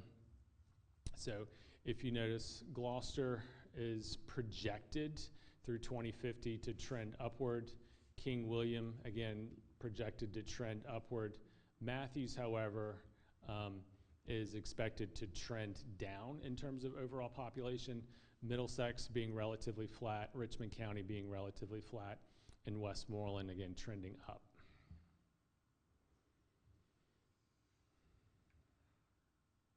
All right, a lot of numbers on this slide. So so part of the question about, well, why don't we have young families, and why isn't anybody coming here?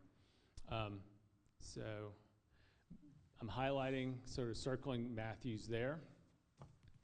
And then we'll take a look at the column that is Mathews, and then we'll highlight some other areas. So basically, this is looking at housing statistics in Mathews. And this, again, is from 2023, so relatively new data. So looking at the median age of the structures, so the median age of the homes within Mathews, and comparing that to some of our other localities. So the median age in Mathews of a home is 1977. That is the second oldest. Richmond County is at 1975.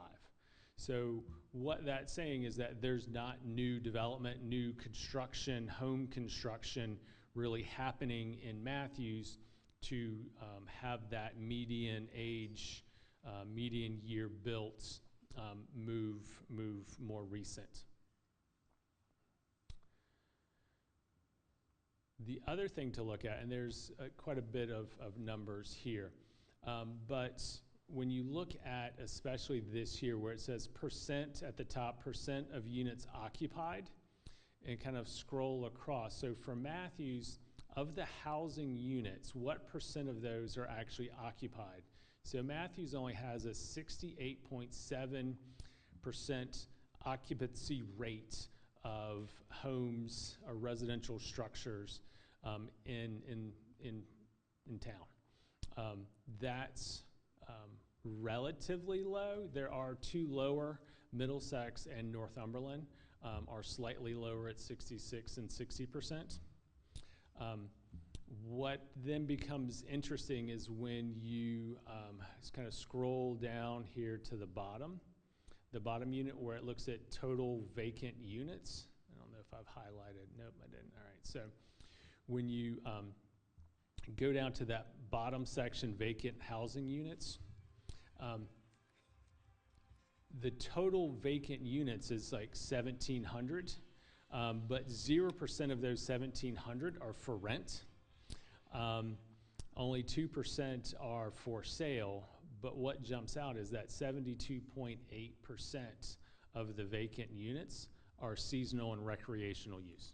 So kind of what you're seeing is you have tight housing, there's not new development, there's not a lot of housing for sale.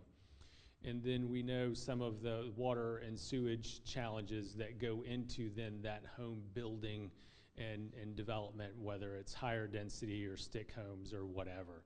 So there's a challenge then to bring in young families with housing. You have a job market challenge, things along those lines.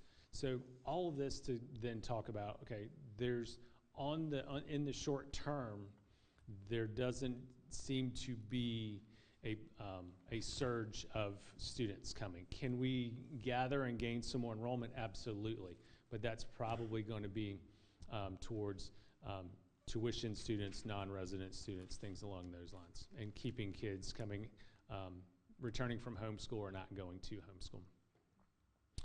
Enrollment trends, I've shown you this already, but basically since 2003, we've experienced about 25 students per year. The enrollment has declined about 25 students per year for about 22 years. Looking at our average class size, so if we look at this building and the footprint of this building and operating as a pre-K 7 school, we're looking at a school of about 450 kids, which is not a large school in terms of population of students.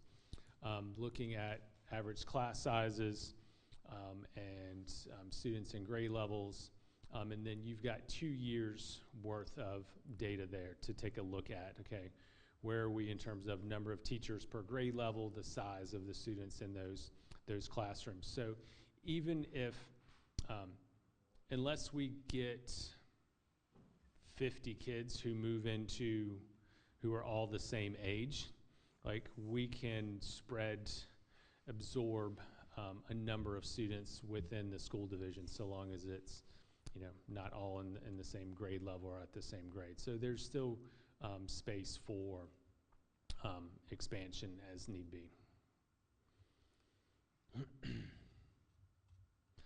Division staffing levels. So we looked at, so what else have we done over the years to respond to the declining enrollment? So I went back and looked at this year and the previous 2 years in terms of our staffing levels. So, and we broke it down by division, transportation, food services, the high school, the middle school, elementary school. And then at the bottom is the total number of full-time and part-time employees. So in 23-24, we employed 224 either full-time or part-time employees. That number for 25-26 is 183. For clarification, when you look at MHS, TMHS, Thomas Hunter, and then the elementary school where you see the numbers in parentheses, those refer to licensure positions.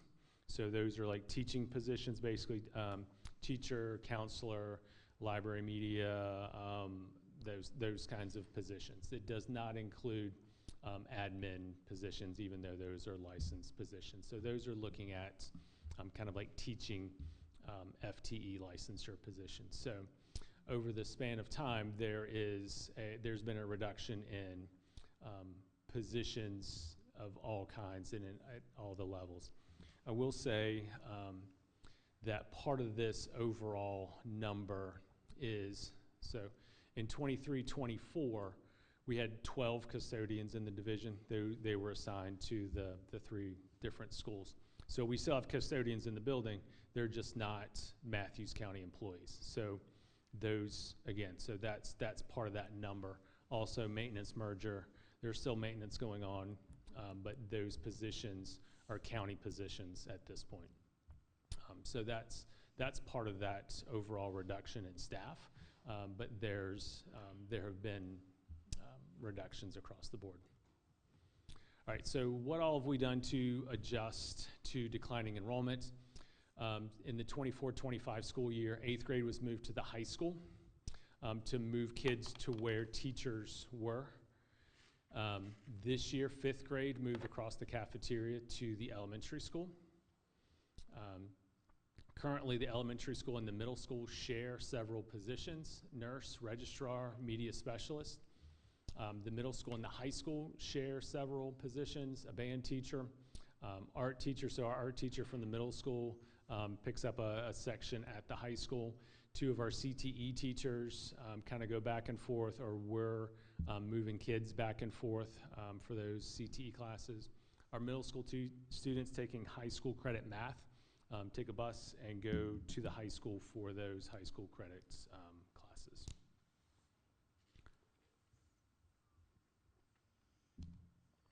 Okay. What else have we done? So we started the consolidation and reorganization conversation really before the strategic plan, but in earnest in putting it down on paper, it was the strategic plan that the board approved in November of '24.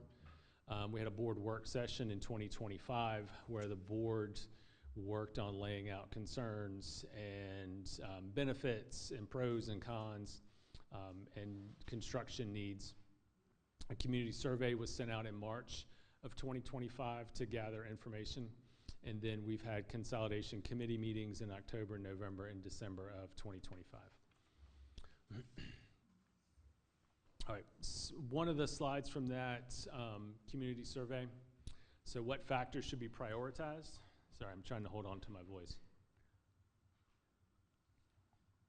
So it looks like financial impact, instructional, again, going across the bottom, financial, instructional, school climate, cultural impact, student safety impact, and transportation impact.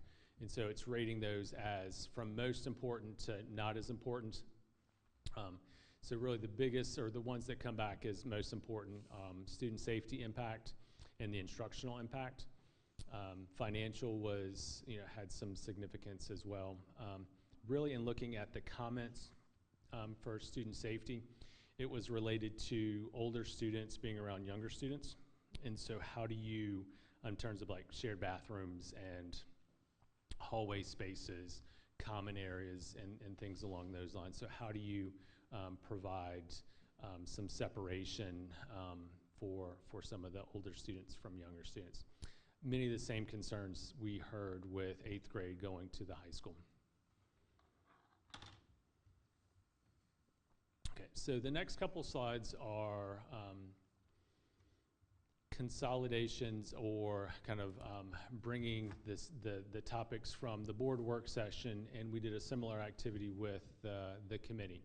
So looking at the instructional considerations, the positives about making this move. So we could develop a uniform master schedule for pre-K through 7. There can be, it's easier to develop a shared instructional language, vertical alignment of curriculum, but vertical alignment of just vocabulary. So what kids are learning in 3rd grade English is the same sort of instructional vocabulary, strategy, or pedagogical vocabulary that they're going to get in some of those older grades. Opportunities for differentiated instruction and acceleration. So under the same umbrella and same administration, it makes it a little bit easier to accelerate students in younger grades to have access to advanced coursework.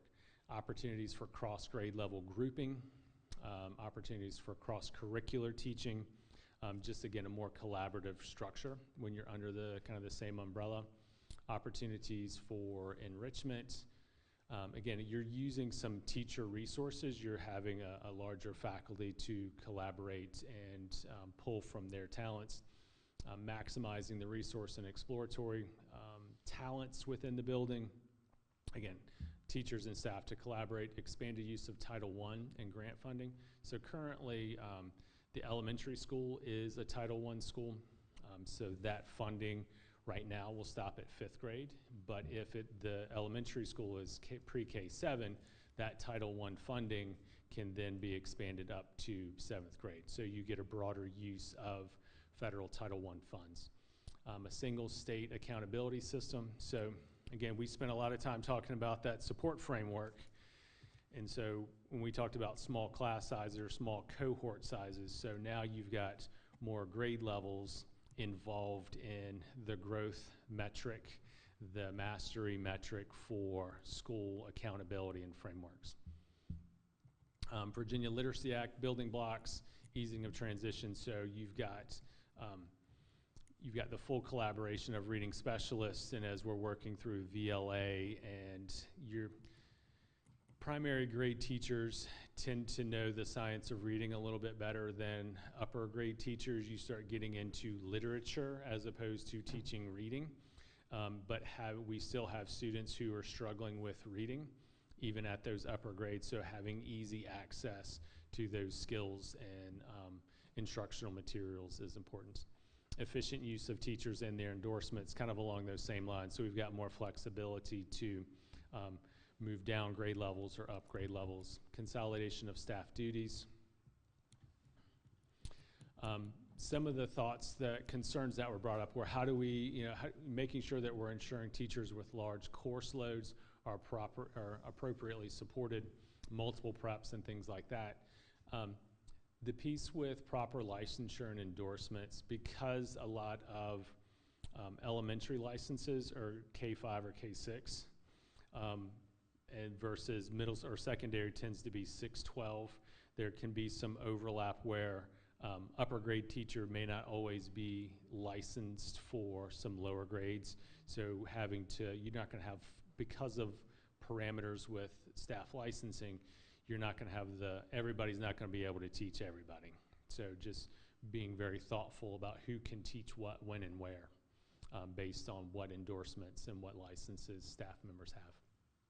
Okay, in terms of school climate and culture considerations, seen as a pro operating as one school, there are several years to really build within students school pride. An opportunity for some new middle school branding. So in terms of, I think there was a belief, especially within the committee, that there's sort of a concern about, when kids go to middle school and, oh no, I don't want I'm really worried about middle school for my kid. So some of that goes away when, you're just going to 6th grade or going to 7th grade. You're not going off to the big, scary middle school and sort of as we've done with the physical plant at the middle school, working on kind of rebranding the perception of the building. Developing a cohesiveness of the staff, pre-K through 7. We talked about vertical alignment of curriculum, but this is about behavioral expectations and procedures, fire drills and lockdown drills, et cetera. By doing this early, this consolidation early, we can communicate well in advance of the summer and schedules and master schedule building and such. Carrying over some of the positive climate from the elementary school over to the current middle school, having one parent organization instead of trying to get 2 PTOs running and up and off the ground and stable. You're only really focusing on one PTO. School quality events, having school sponsored events rather, again, you've got one group of people who can work on like a family reading night that encompass several grades and not having to have 2 reading nights and 2 music nights and that kind of stuff. Opportunity for mentorships and bonds between younger and older students. So instead of being concerned about, the young kids are going to get bullied by the older kids, there's an opportunity for doing a positive mentorship program with older students and younger students.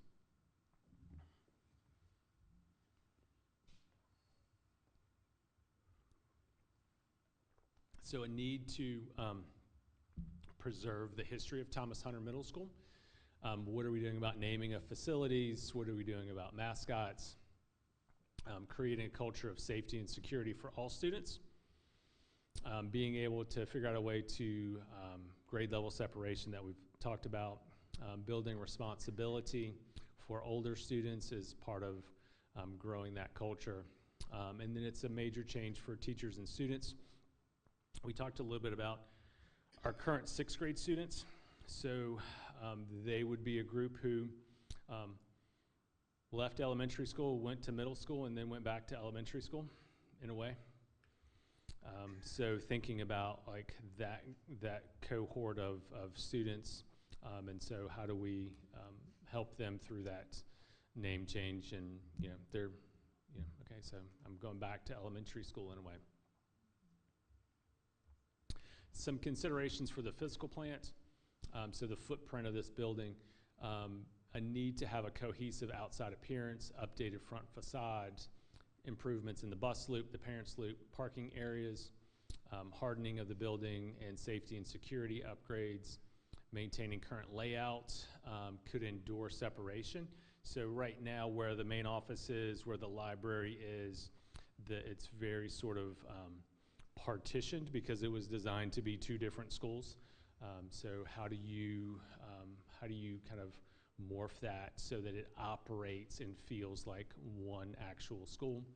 Looking at centralized spaces, again, main office with a waiting area for visitors, need for like a more centralized clinic, etc. Still having a dedicated auditorium space, wanting to maintain the multi-purpose room. I guess currently, one of the things that came up was just the need for more adult bathrooms, especially on the elementary side of the cafeteria. I guess there's just 2 adult bathrooms in that whole school. Which, yeah, having kind of a lounge or a workspace, like a common area for teachers to collaborate, that space doesn't currently exist. While we have spaces, there are none that are really dedicated to that. Trying to figure out a common corridor or some way that can connect kind of one end of the elementary school to another end of the middle school. So for example, if I'm in kindergarten, I've got to walk all the way down the red hallway, turn right, go all the way up the blue hallway, turn right, go across the cafeteria, turn right, go down the middle school CTE hallway to hang a left to then get to the library. So, and when you're 4 and 5 years old, that's at a minimum, it's a 5-minute travel time. And if you want to keep all 22 of them together, that's probably a 7 to 8 minute travel time, especially if, depending on when your resource time is and if anybody else is in lunch. So you got to walk them through the cafeteria and make sure you got all of them when you get to your destination. So finding a way to either relocating the library, or can we down the road think about, is there another hallway that we can build a bypass route, if you will? And then also looking at down the road, locating all the division offices into one space and utilizing the front of Thomas Hunter. One of the pieces that came up was the kitchen here, and having a loading dock a true loading dock in the back of the kitchen. Again, overall, some physical plant things, ADA compliant, kitchen renovations, and some of these things, again, they're on here from when we talked about them in February at the board work session, and have come up maybe in the strategic plan or other places. So a lot of these things we've worked on, or those projects are in progress. So we've done a lot with, not so much with ADA compliance, but we've done a lot with kitchen renovations and kitchen equipment. So the county CIP addressed a lot of the kitchen pieces. We've spent a ton of time working on, and Tim Tillage and the maintenance team have done a ton of work on HVAC and the 1,000 little issues with HVAC systems on both campuses. The leaking pipes at the elementary school. We've done some work on the playgrounds in terms of fencing. We're looking at adding some additional playground equipment. They've overhauled the kind of the softball area, baseball area behind the middle school, and just have done just a ton of work. There's a lot of stuff that still needs to happen, but a lot of stuff has happened and continues to be ongoing. So some more information needed, developing a timeline, what the leadership structure would look like, budget, scope of the renovations, if that happens, plan for future growth space, who's deciding the name, are we demolishing things, can this happen while school's in session? So these were all questions and concerns that came up. The board especially was worried about air quality evaluation, so we conducted air quality analysis last spring, asbestos evaluation. We did evaluation, that's mitigations in progress. Mold evaluation was done. Drinking water, that's an ongoing process. Utility and energy needs, so they've done some analysis of the water system, trying to find solutions to improve the quality of water flowing through. They've got HVAC evaluations and cost assessments. They're we're working on upgrading lighting. One of the things we've talked about is having a professional facility study conducted, term contract, and just having some professional oversight and evaluation of how do we make some of these changes happen, having an eye towards growth, towards renovation, towards things we need to do to operate as a single school, and then what that actual cost analysis is. There are a lot of people speculate on what the actual cost is, but having a professional estimate as to what those costs would be. Okay, so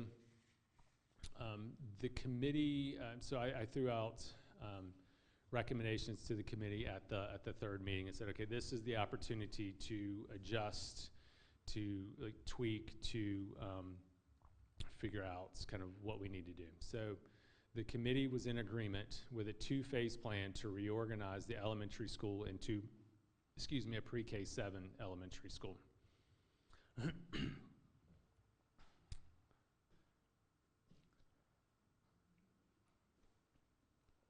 So phase one, starting with the 26-27 school year, is to open the elementary school under one administrative team as a pre-K through 7 school. Administrative and office staffing would remain the same as the current MES levels. So that's 2 administrators, 3 office staff. So that 3 office staff is 1 attendance clerk, 1 finance clerk, 1 registrar. Instructional and counseling staff positions would remain the same as the current middle school and elementary levels. So meaning like resource teachers, grade level teachers, counselors, those things remaining the same. The assignments may be adjusted in terms of, for example, I think the 2 art teachers have talked about having flexibility to provide other elective classes.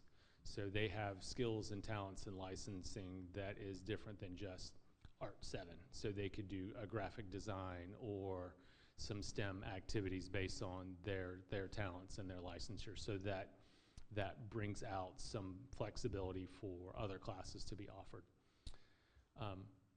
Parts of Thomas Hunter are still going to have to remain in use for classrooms. Like there's no additional classroom space at the elementary school to move 6th grade, 7th grade, all the PE classes, everything over to that side of the cafeteria. So like we're still going to need the gym, the multi-purpose room, that grade 7 hallway, the band room, a room for health, a room for 6th grade and 7th grade. Does 6th grade stay on this hallway behind us, or does it find a way to move to that current 7th grade hallway? Maybe, but I think because we're making this decision early, that allows enough time for planning. Because again, we still are talking about asbestos abatement on this side of the building. So folks, there's going to be moving out of classrooms anyway. So can we go ahead and move them into other spaces rather than moving all their stuff into the gym and then trying to find a space afterwards? The name would remain Mathews Elementary School. It's just going to be a pre-K through 7 elementary school. By doing this now and committing to doing this now, we're able to communicate with families. We can develop plans, staffing plans in advance of budget development, master schedule building, because that's building the master schedule is really going to start in February. Teacher contracts, we've already put out intent forms, but we'll start developing a plan for contracts and assignments. So we'll be able to, even with these variables, be able to tell teachers this is your assignment for next year in advance of receiving their contracts.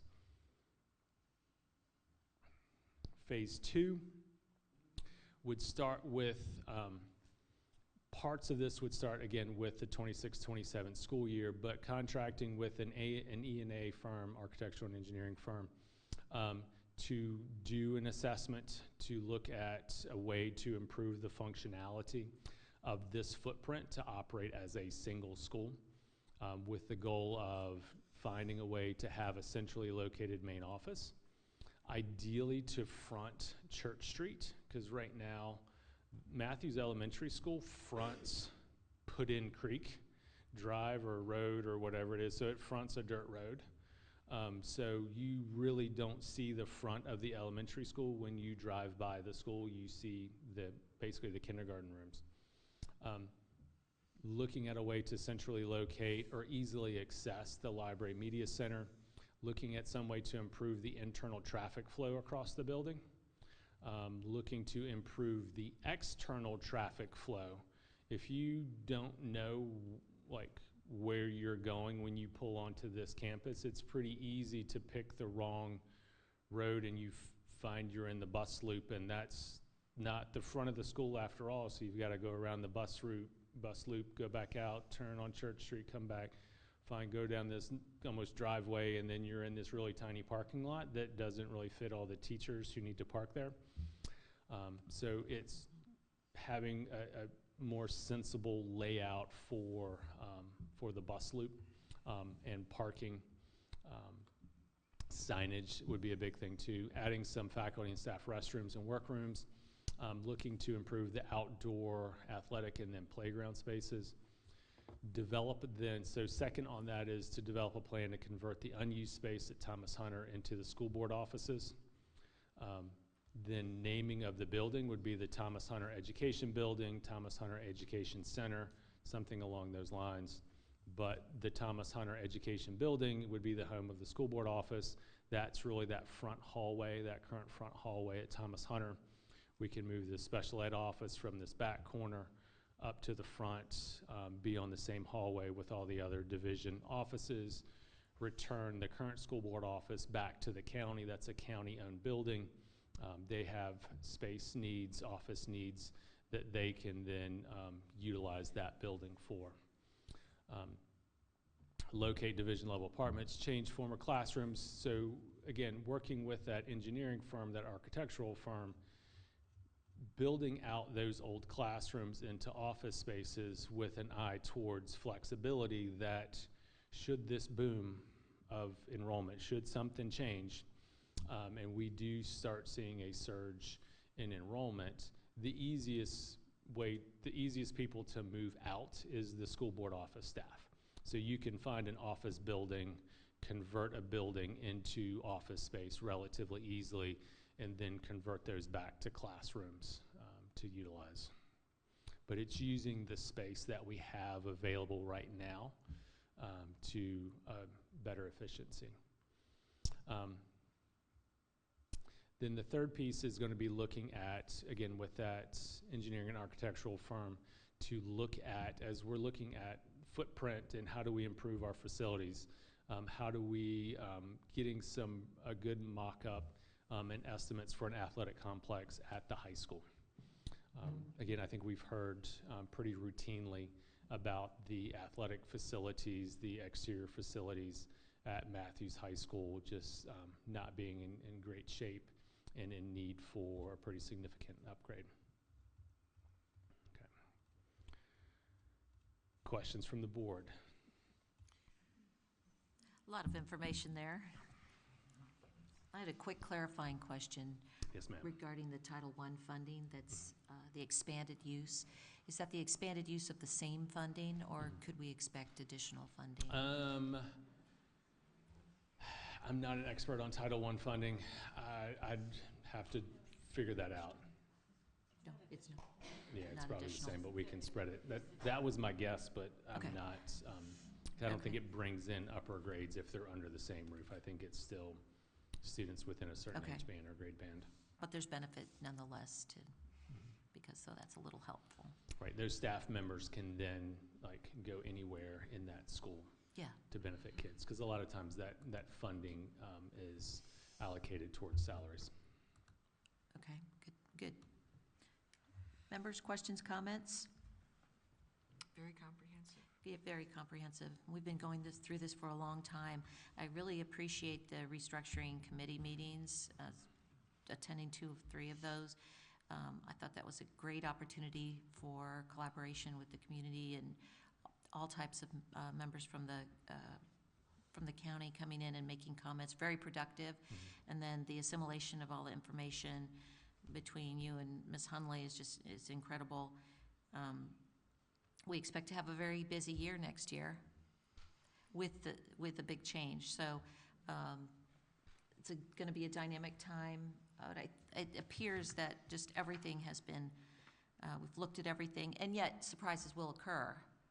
Sure, I mean, we're not going to have everything planned out. There are going to be things that are going to pop up, but having enough time to lay out a framework, as opposed to when we moved 8th grade, I think the board decided in March, or it wasn't a vote. It was, hey, we talked about it. There was consensus that this needs to happen. So I moved 8th grade to the high school in March, and so we provided sort of updates. And so having a 3-month head start of that, and then we've had just more conversations. I mean, we've been talking about it for a year, year and a half. So yes, excellent. So we will continue to discuss this at upcoming meetings. This will be a regular, maybe not to this extent, but updates so that we're keeping the community informed, keeping the school personnel we informed. can develop timeline and put out some frequently asked questions and like, what does this look like? What is this happening? Terrific. But we'll start moving towards making plans and moving towards that each week, each month. And we'll start building the budget around that model of it being a pre-K 7 and such. Great, terrific. So, okay. Well, before we proceed, if it pleases the board, may we please take a 10-minute break? Thank you. Yes. Thank you, Dr. Daniel.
screen. All right, well, thank you for that pause. We'll resume the meeting with item 9.1, attendance update. Mr. Wren, can you put it on the screen for me, my friend? I'm hoping we're just gonna do, whoa. I don't know what that was about. All right, so I'll click, I think. Yes, I will. All right, so November attendance and tardy data. So again, I think we're looking at improved year over year, looking at November this year compared to this time last year. For the most part, we're seeing declines. There are a couple of bubbles here and there with regards to like one sort of increases at the elementary school where it's 19 students who already have 5 excused absences at this point versus 15 last year. But most of the other sort of metrics, we still look to be improving in terms of our overall attendance. Tardies, I mean, we're kind of tracking tardies. We don't have great data in terms of where we were last year versus this year because we're just starting to really collect that month-to-month data. But all in all, the attendance continues to be going in the right direction. Excellent. Sorry, there was a challenge to see if I could do it in 5 minutes or less. And who requested that, Chairman? They will remain anonymous. They will remain anonymous. Okay. Members, Okay. do you have any questions or ideas, thoughts about the attendance report? That's great. We're continuing to trend in the right direction. That's Yes. good. Excellent. And hats off to Taryn Thomas. Yeah, Taryn is the collector of the data and is the one leading those attendance meetings and developing those attendance plans. Some information for the board.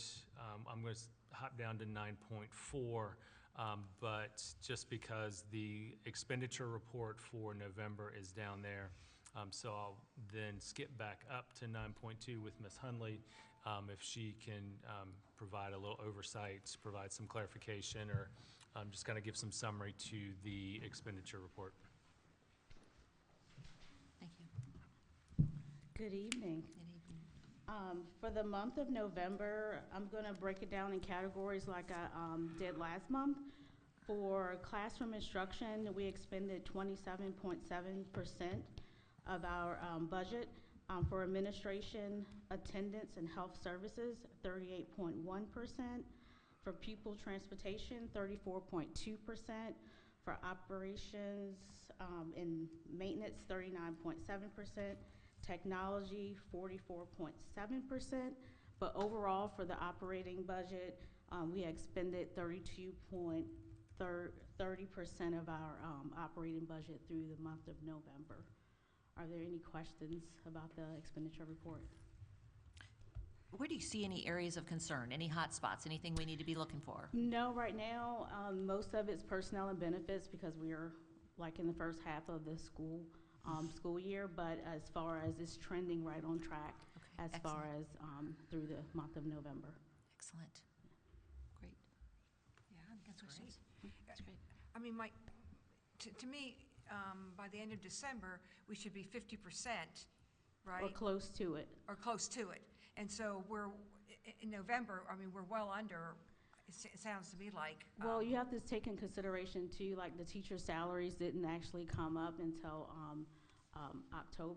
September, October. As far as July and August, the teacher salaries, they get accrued back to the previous school year. So you're looking at 2 months where we didn't account for teacher salaries. So we're right where we're supposed to be. Thank you. Mm-hmm. Excellent.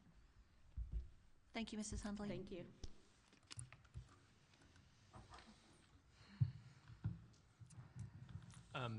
So 9.3, again, I'll skip back up and then I'll come back to 9.4. So in terms of procurement protocol update, so Ms. Hundley, who you just heard from, is leading the charge in terms of procurement, especially for our governance platform. So she's doing her due diligence, making sure that we're aligned to procurement policies and getting estimates and speccing out all the process.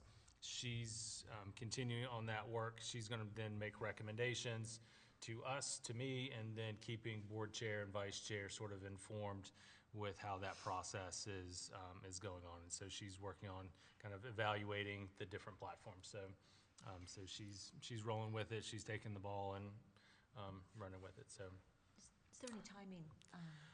I don't know. I mean, in terms of a timeline, I mean, I think what we had talked about in terms of a timeline is having a decision, I think March, April, so we have enough time for integration of old minutes, being ready for kind of a July 1 launch with whatever platform we land on. So I think that was kind of having a recommendation, having a plan in place for kind of that March, April window. Excellent. So again, going back to 9.4 and some of the other items. So policy IIBEA-GAB, the acceptable computer use. There aren't revisions to that policy. What has to happen on a regular basis is for the board to review that policy. Part of that has to be when we submit for E-rate funding and other sort of similar contracts, we have to demonstrate that we've reviewed the acceptable use policy. So this is part of that process that we've, Mike Anthony and his group have gone through, reviewed it. This policy is from the May 2025 VSBA, but we just basically have to review that, acknowledge that policy is in place as part of our minutes, but there's no real action for the board to take on it. It's just, it's here, we've discussed, it's not much as, if anything has really, it's current. I guess that's the best way to talk about it. Okay, KK-R and KK-F and then F2. So those are classroom observations and procedures. So starting about last year, we, principals had some requests to look at observation procedures and when's appropriate time, how often, how frequently, concerns about confidentiality from visits and things along those lines. So we sought guidance from our school board attorney. We looked at model policies from several other school divisions. Our school board attorney sent us some policies from, or really regulations from other divisions to see how other folks sort of handled that with an eye towards wanting to have partnership with families, but also trying to maintain the ability to maintain confidentiality for students, but also for instructional practices happening in the buildings. So when it's -R, that's a regulation. So it's not, again, we talked a little bit about regulations before. So this isn't a board vote for a policy, but it's informing the board of regulations attached to policy KK. F is a form, so it's the request for an observation, for scheduling that classroom observation. And then F2 is a confidentiality agreement for observations when they take place for signing that confidentiality for folks. If the board does, after you review it some more, if you do have questions and concerns, please reach out. We can, again, take a look at those regulations. We can look at tweaking if need be, but these are slated to go into effect in January. You have November financial reports for the elementary school, the middle school, and the high school. Also want to reiterate the support from ESS in helping us by sponsoring our Teacher of the Year program and plaques and gifts for our teachers. They really have been quite responsive to our concerns or challenges with integrating their program and their services to our school division. but they pick up the phone, they answer phone calls, they've provided us some pretty good substitute teachers in terms of training, and they've been very flexible with us when we've needed some temporary staffing, long-term staffing, and being able to cast a wider net to get folks into our school division. So, on that line, have you heard back from front office staff that not having to seek out substitutes has reduced the stress of their jobs? I think it's been a bit mixed bag. So I think there have been concerns about not knowing who is coming. I think they frequently liked being able to direct jobs to certain people who they always knew were reliable and dependable. So I think that was a little concerning, and so there's still like, I don't know who this person is, and how do we, if this person hasn't been a great sub, how do we handle that? So before it was, well, I'm just not going to call them. So now there's a process in place, and so you can do some things. I do think I have heard that appreciation for not having to get up at 4 in the morning and check messages and start calling people at 4 and 5 and 6 in the morning, trying to find somebody to fill the last minute sub.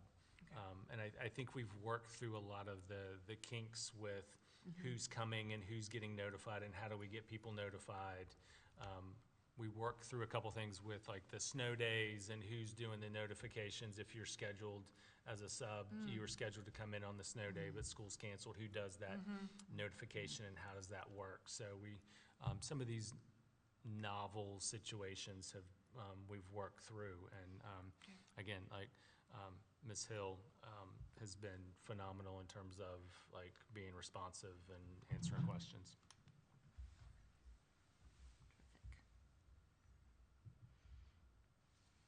I think that's all from 9.4. Okay. Any more questions or thoughts? No? All right. Item 10, school board informational reports.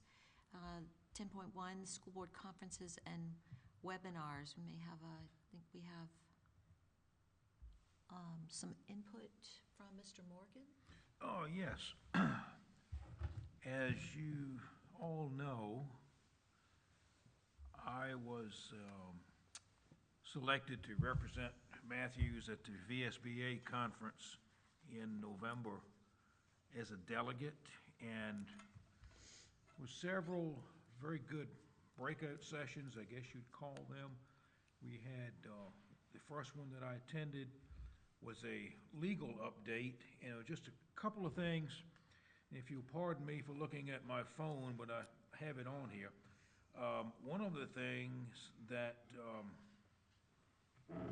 I felt noteworthy to pass along to the board and anyone else who wants to listen is that the U.S. Supreme Court has agreed to hear an appeal by the state to determine, one, whether Title IX prevents a state from designating girls and boys sports team based on biological sex determined at birth, and two, whether the Equal Protection Clause prevents a state from designating boys and girls sports teams based on biological sex determined at birth. This is just FYI to let you know what is going to occur. Another thing along that line would be we can probably expect a change in the model policies that relate to transgender students. We've already been through a couple of changes, and they're telling us we can probably expect more changes to those model policies. Moving along to another session, which was the Virginia General Assembly 2026 update, or what is expected in there. These, bear in mind, this is not law as of yet. These are just bills that either have already been filed or will be filed in the General Assembly. This one gets my attention: mandatory public sector collective bargaining, repeal of the right to work law. Other related topics would be paid time off for union leaders, teachers, planning time, duty-free lunches, and building air quality standards. Here again, this is just a bill that either has been or will be filed. Another one is a local 1% sales and use tax, which the money would supposedly go directly to the schools.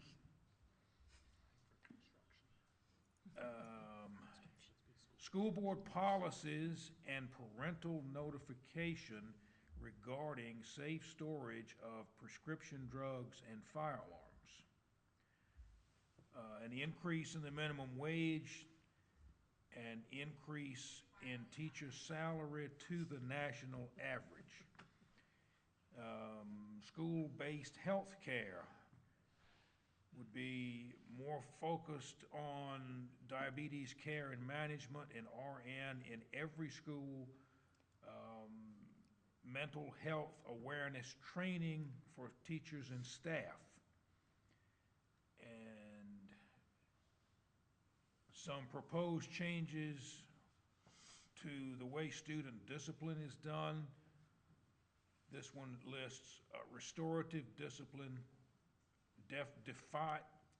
defining bullying, and alternative education programs should be provided for suspended students. Here again, this is not law as of yet. These are just proposed, or there will be bills that will be filed in the General Assembly. Back to the VSBA conference. Like I said, I did go as a delegate, and we had 3 legislative proposals, and the board discussed each one of those in depth, I believe, at the November meeting. And we had agreed that we would support the first, I would be opposed to the first 2 and support the third one. Just to refresh your memory, the first one was the assessment and accountability reform. The second one was the chronic absenteeism being removed as an indicator in accountability and accreditation models for the schools. The third, enrollment cap for Virtual Virginia would be raised. You could enroll more students in Virtual Virginia. The way that came out was immediately before, just very shortly before the vote was taken, a motion was made to vote on the 3 proposals as a package and not individually. Put us in a terrible spot because we had agreed to support 1, but not the other 2. The motion carried, the vote was taken, and all 3 passed 96-2, just for your information. With our division voting nay. Right, correct. That's all I have. It was my first time as a delegate, so I had a little bit of a learning curve there, but I just wanted to pass on some of these things to the board, so you can kind of keep it in the back of your mind. Thank you. Thank you. Very helpful, Mr. Morgan, thank you. Ms. Diggs, Ms. Hodges, do you have anything to report? No. Is this a time for the 250? This could be 250 time. Okay.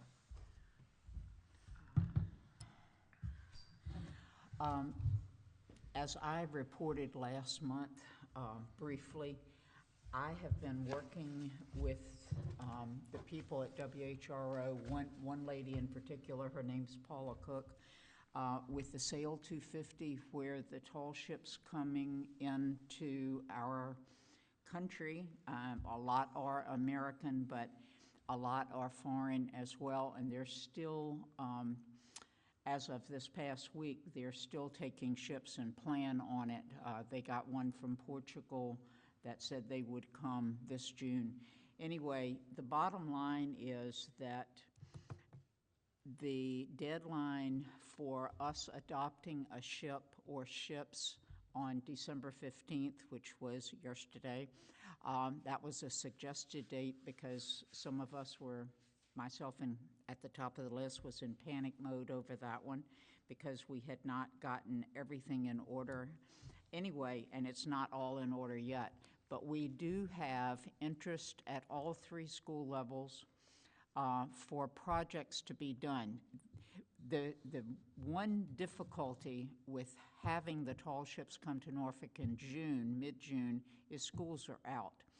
And the children and students at each grade level have many opportunities to do different projects if they so choose.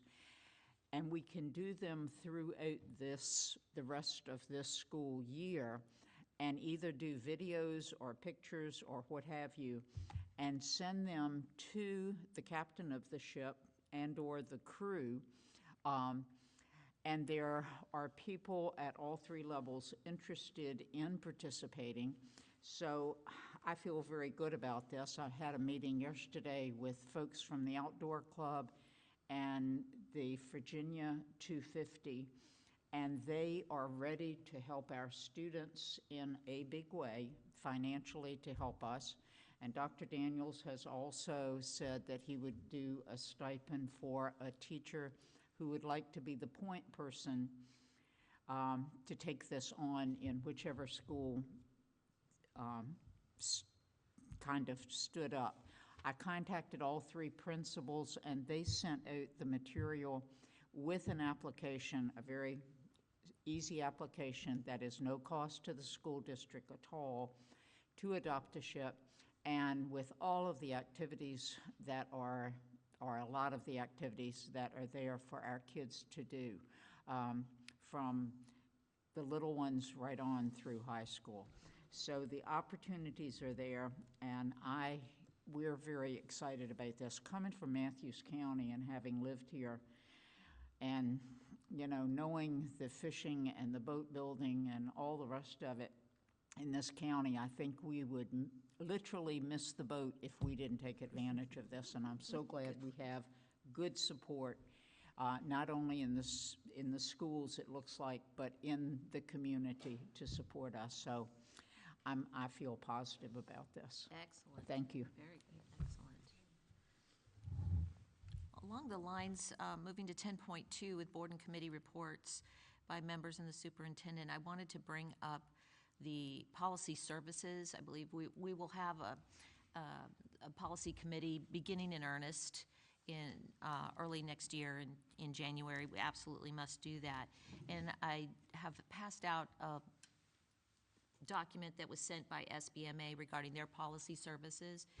Please note at the bottom, the pricing on that has been reduced for small divisions such as ours. So at a cost of $2,100, which happens to be the same price as the VSBA policy services. So the 2 entities from which we could select policy services are VSBA or SBMA. I think it's critical that we do have this support coming from an entity, and the fact that the policy services associated with VSBA, we would, in order to take the policy services from VSBA, we would need to maintain membership with VSBA. But I think the timing is critical that we make a decision on this, and I wanted to bring it up now so that we can possibly have an action item next month regarding procuring policy services entity. So as this time goes, as we pass through the holidays, please feel free to ask individual questions. And I guess I just would ask if I'm making an assumption that you're in agreement that we would need policy services support. Absolutely. Okay. Okay. Thank you. All right.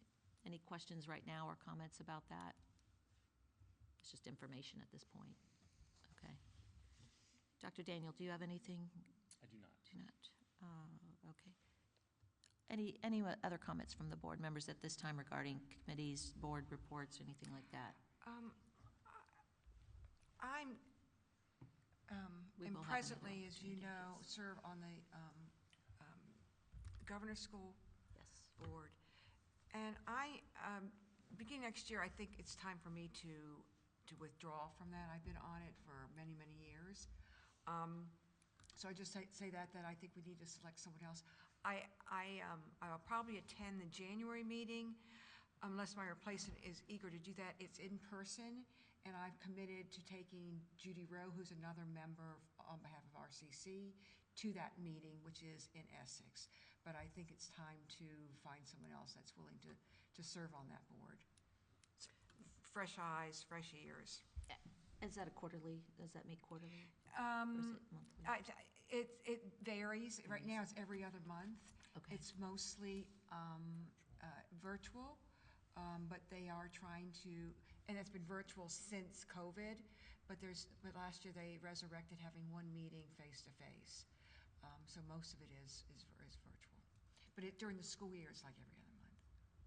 Okay, I'd On like. a Thursday night at 6 o'clock. Thursday night at 6 o'clock. Once we have our full board established in January, perhaps it'd be good to bring that up and open that opportunity up to all members of the full board. And thank you for your service on that board. Moving on to item 11 then, citizens, sorry? Pardon? Do we need somebody for the January? Oh, thank you. 10.2.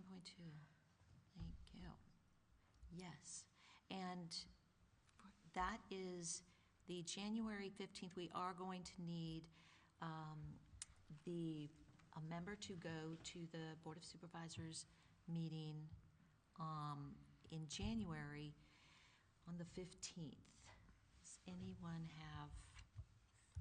That's the Governor's School. That is the same. Meeting. That's your in-person Yes, meeting. yes. In-person meeting. Okay. And that's on a Thursday? It's yes. At 6 p.m. Third Thursday, I believe. Third Thursday, which is our board. Okay. Yes. This- The 15th, January 15th. And right. We don't meet until the following week, the way the month rolls. Mr. Morgan, I thank you for taking the December meeting, although I believe many of us will be there. Yes, I can do it in December, and if need be, if January is a conflict for a lot of people, I can take that probably. I don't see any reason that I can't, if I need to. Well, I was going to say, I'd be glad to take it as well. I just don't have that calendar. Okay.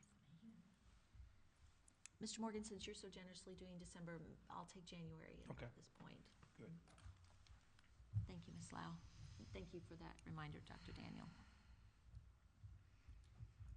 I believe we're now ready to move to item 11, citizens' comments on items discussed during the meeting.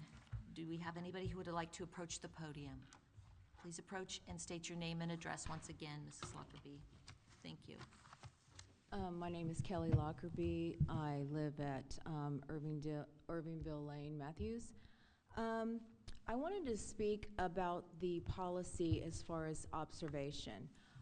It just kind of got announced tonight like it was just a matter of fact and it's going to start in January, but my knowledge of school boards is school boards decide policy, and I have not heard it be voted on that is going to be policy. You never had a policy on observation before, and now it just gets announced that it's going to start in January. My feeling on observation is nothing should be discussed around my child that is confidential to another student. If it is being said in open class where my child is, anybody should be privy to that information. If my child can hear it, I should be able to hear it. My child's nonverbal. He cannot come home and tell me, like everybody else's child, what's happening in class. I depend on teachers and paraprofessionals to be able to tell me what is going on with my student. And I think it is a violation of transparency for you guys to try to now say that we cannot go into the classroom because I have gone in there and seen things that I guess the administration doesn't want me to see. If it's happening around my child, I should be able to see it, period.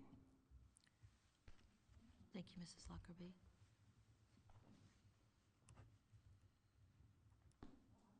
Is there anyone else who would like to approach the podium? Rebecca Mullins, 538 Main Street. I agree with Ms. Lockerbie. 5 days so you can clean up your classroom and then I can sign a note and come in and observe it? No. No. I'm a house cleaner. If I have a day off and I want to sit in a class and observe my child, I have that right. And if my teacher looks at me and says, hey, you're disrupting it, I need you to get out, I'm the first one gone. I obey those teachers. I love those teachers. They mean everything to me. And I've never had one say that I've disrupted the classroom. In fact, I've had them put me to work, and I love it. I need to know how my child is doing. I also need to know how my child is doing in that schoolroom, and the teachers showing me what they're doing so I can bring it home, and I can have my child better educated at home as well. These children, like Ms. Lockerbie said, they're not verbal. So they can't come home and tell me what they're learning. I rely on that teacher to tell me that. I have to see that so I can implement it in my home. I have to be able to observe that. It's very important to us as parents. Thank you. Thank you.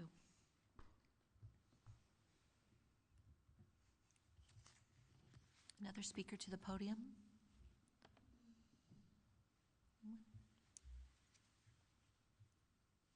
All right, there being none, do we have school board member comments? I have a question. Yes. More so than a comment. I'm a little confused myself. Have we not had observation policy all along? This is a regulation, not a policy. So we have a school visitor policy. So we've had that policy. KK has been, it last was adopted in, I guess, reviewed in 2021. What these are regulations associated to that policy. And so based on our practices, it's a policy. It's what's the KK-R, and then the forms are regulations related to that policy. So it's not an adoption of a new policy. It's clarifying and putting into practice guidelines related to that policy. Okay, so KKR, for example. KK is the school visitor policy. Right. Where it says -R, that means it's a regulation So the regulation related. has been added. Right, so what I'm adding is a regulation, I'm notifying the board about a regulation associated to an approved policy. So what we've done is regulations don't require board approval. Well, they Board don't. is informed, but regulations have not required board approval. I wasn't aware of that. Okay. That answers my question, and thank you. Yeah, you're welcome. Let me just say, as always, and I know many people have left, I thank each of you who's taken time tonight and at previous meetings to speak to us, to come out and speak to us. I do want to address Ms. Lockerbie and all three parents regarding what you raised in the first public comment.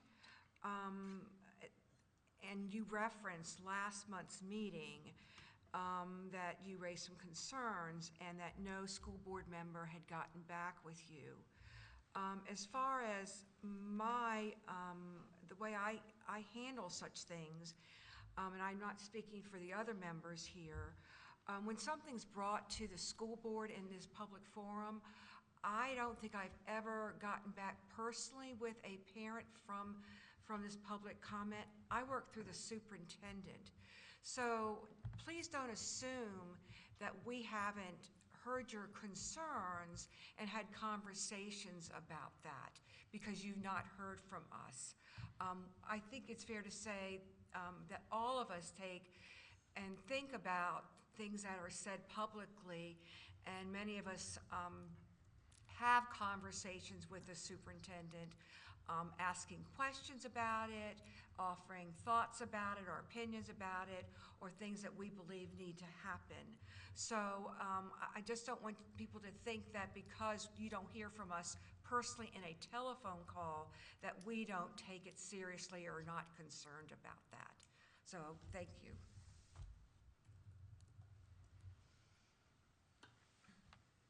I just had a quick question also about the system of communication in the specific classroom that is being discussed tonight.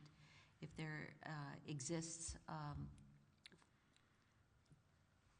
daily communication between teacher and parent, and a system for that, because Ms. Mullins said she does not have any communication with the teacher. Like a daily, we would have information sheets that would go home that would.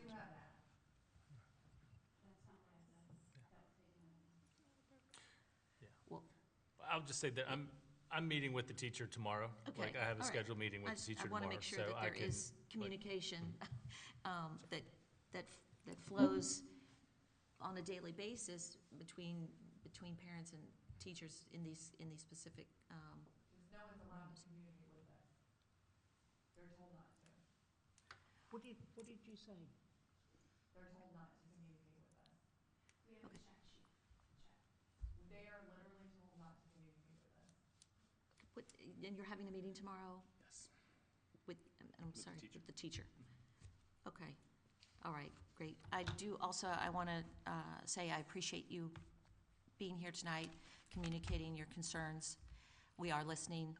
I do want to agree with Mrs. Hodges, because you don't hear us respond directly does not mean that we are not involved and following up and trying to understand and assist in the situation. And I really appreciate you being here and staying through this long meeting tonight. Thank you. Do members have any more specific reports or anything? Okay. Well, moving on to finally to item 13, other business, school board members or superintendent.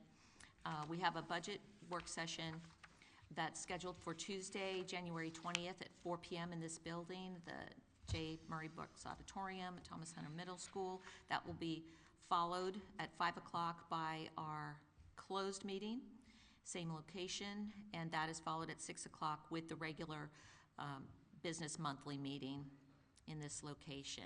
If there are no more questions or comments, I would like to wish everyone a very Merry Christmas and Happy New Year, and be safe, stay well, and this meeting is adjourned. Thank you.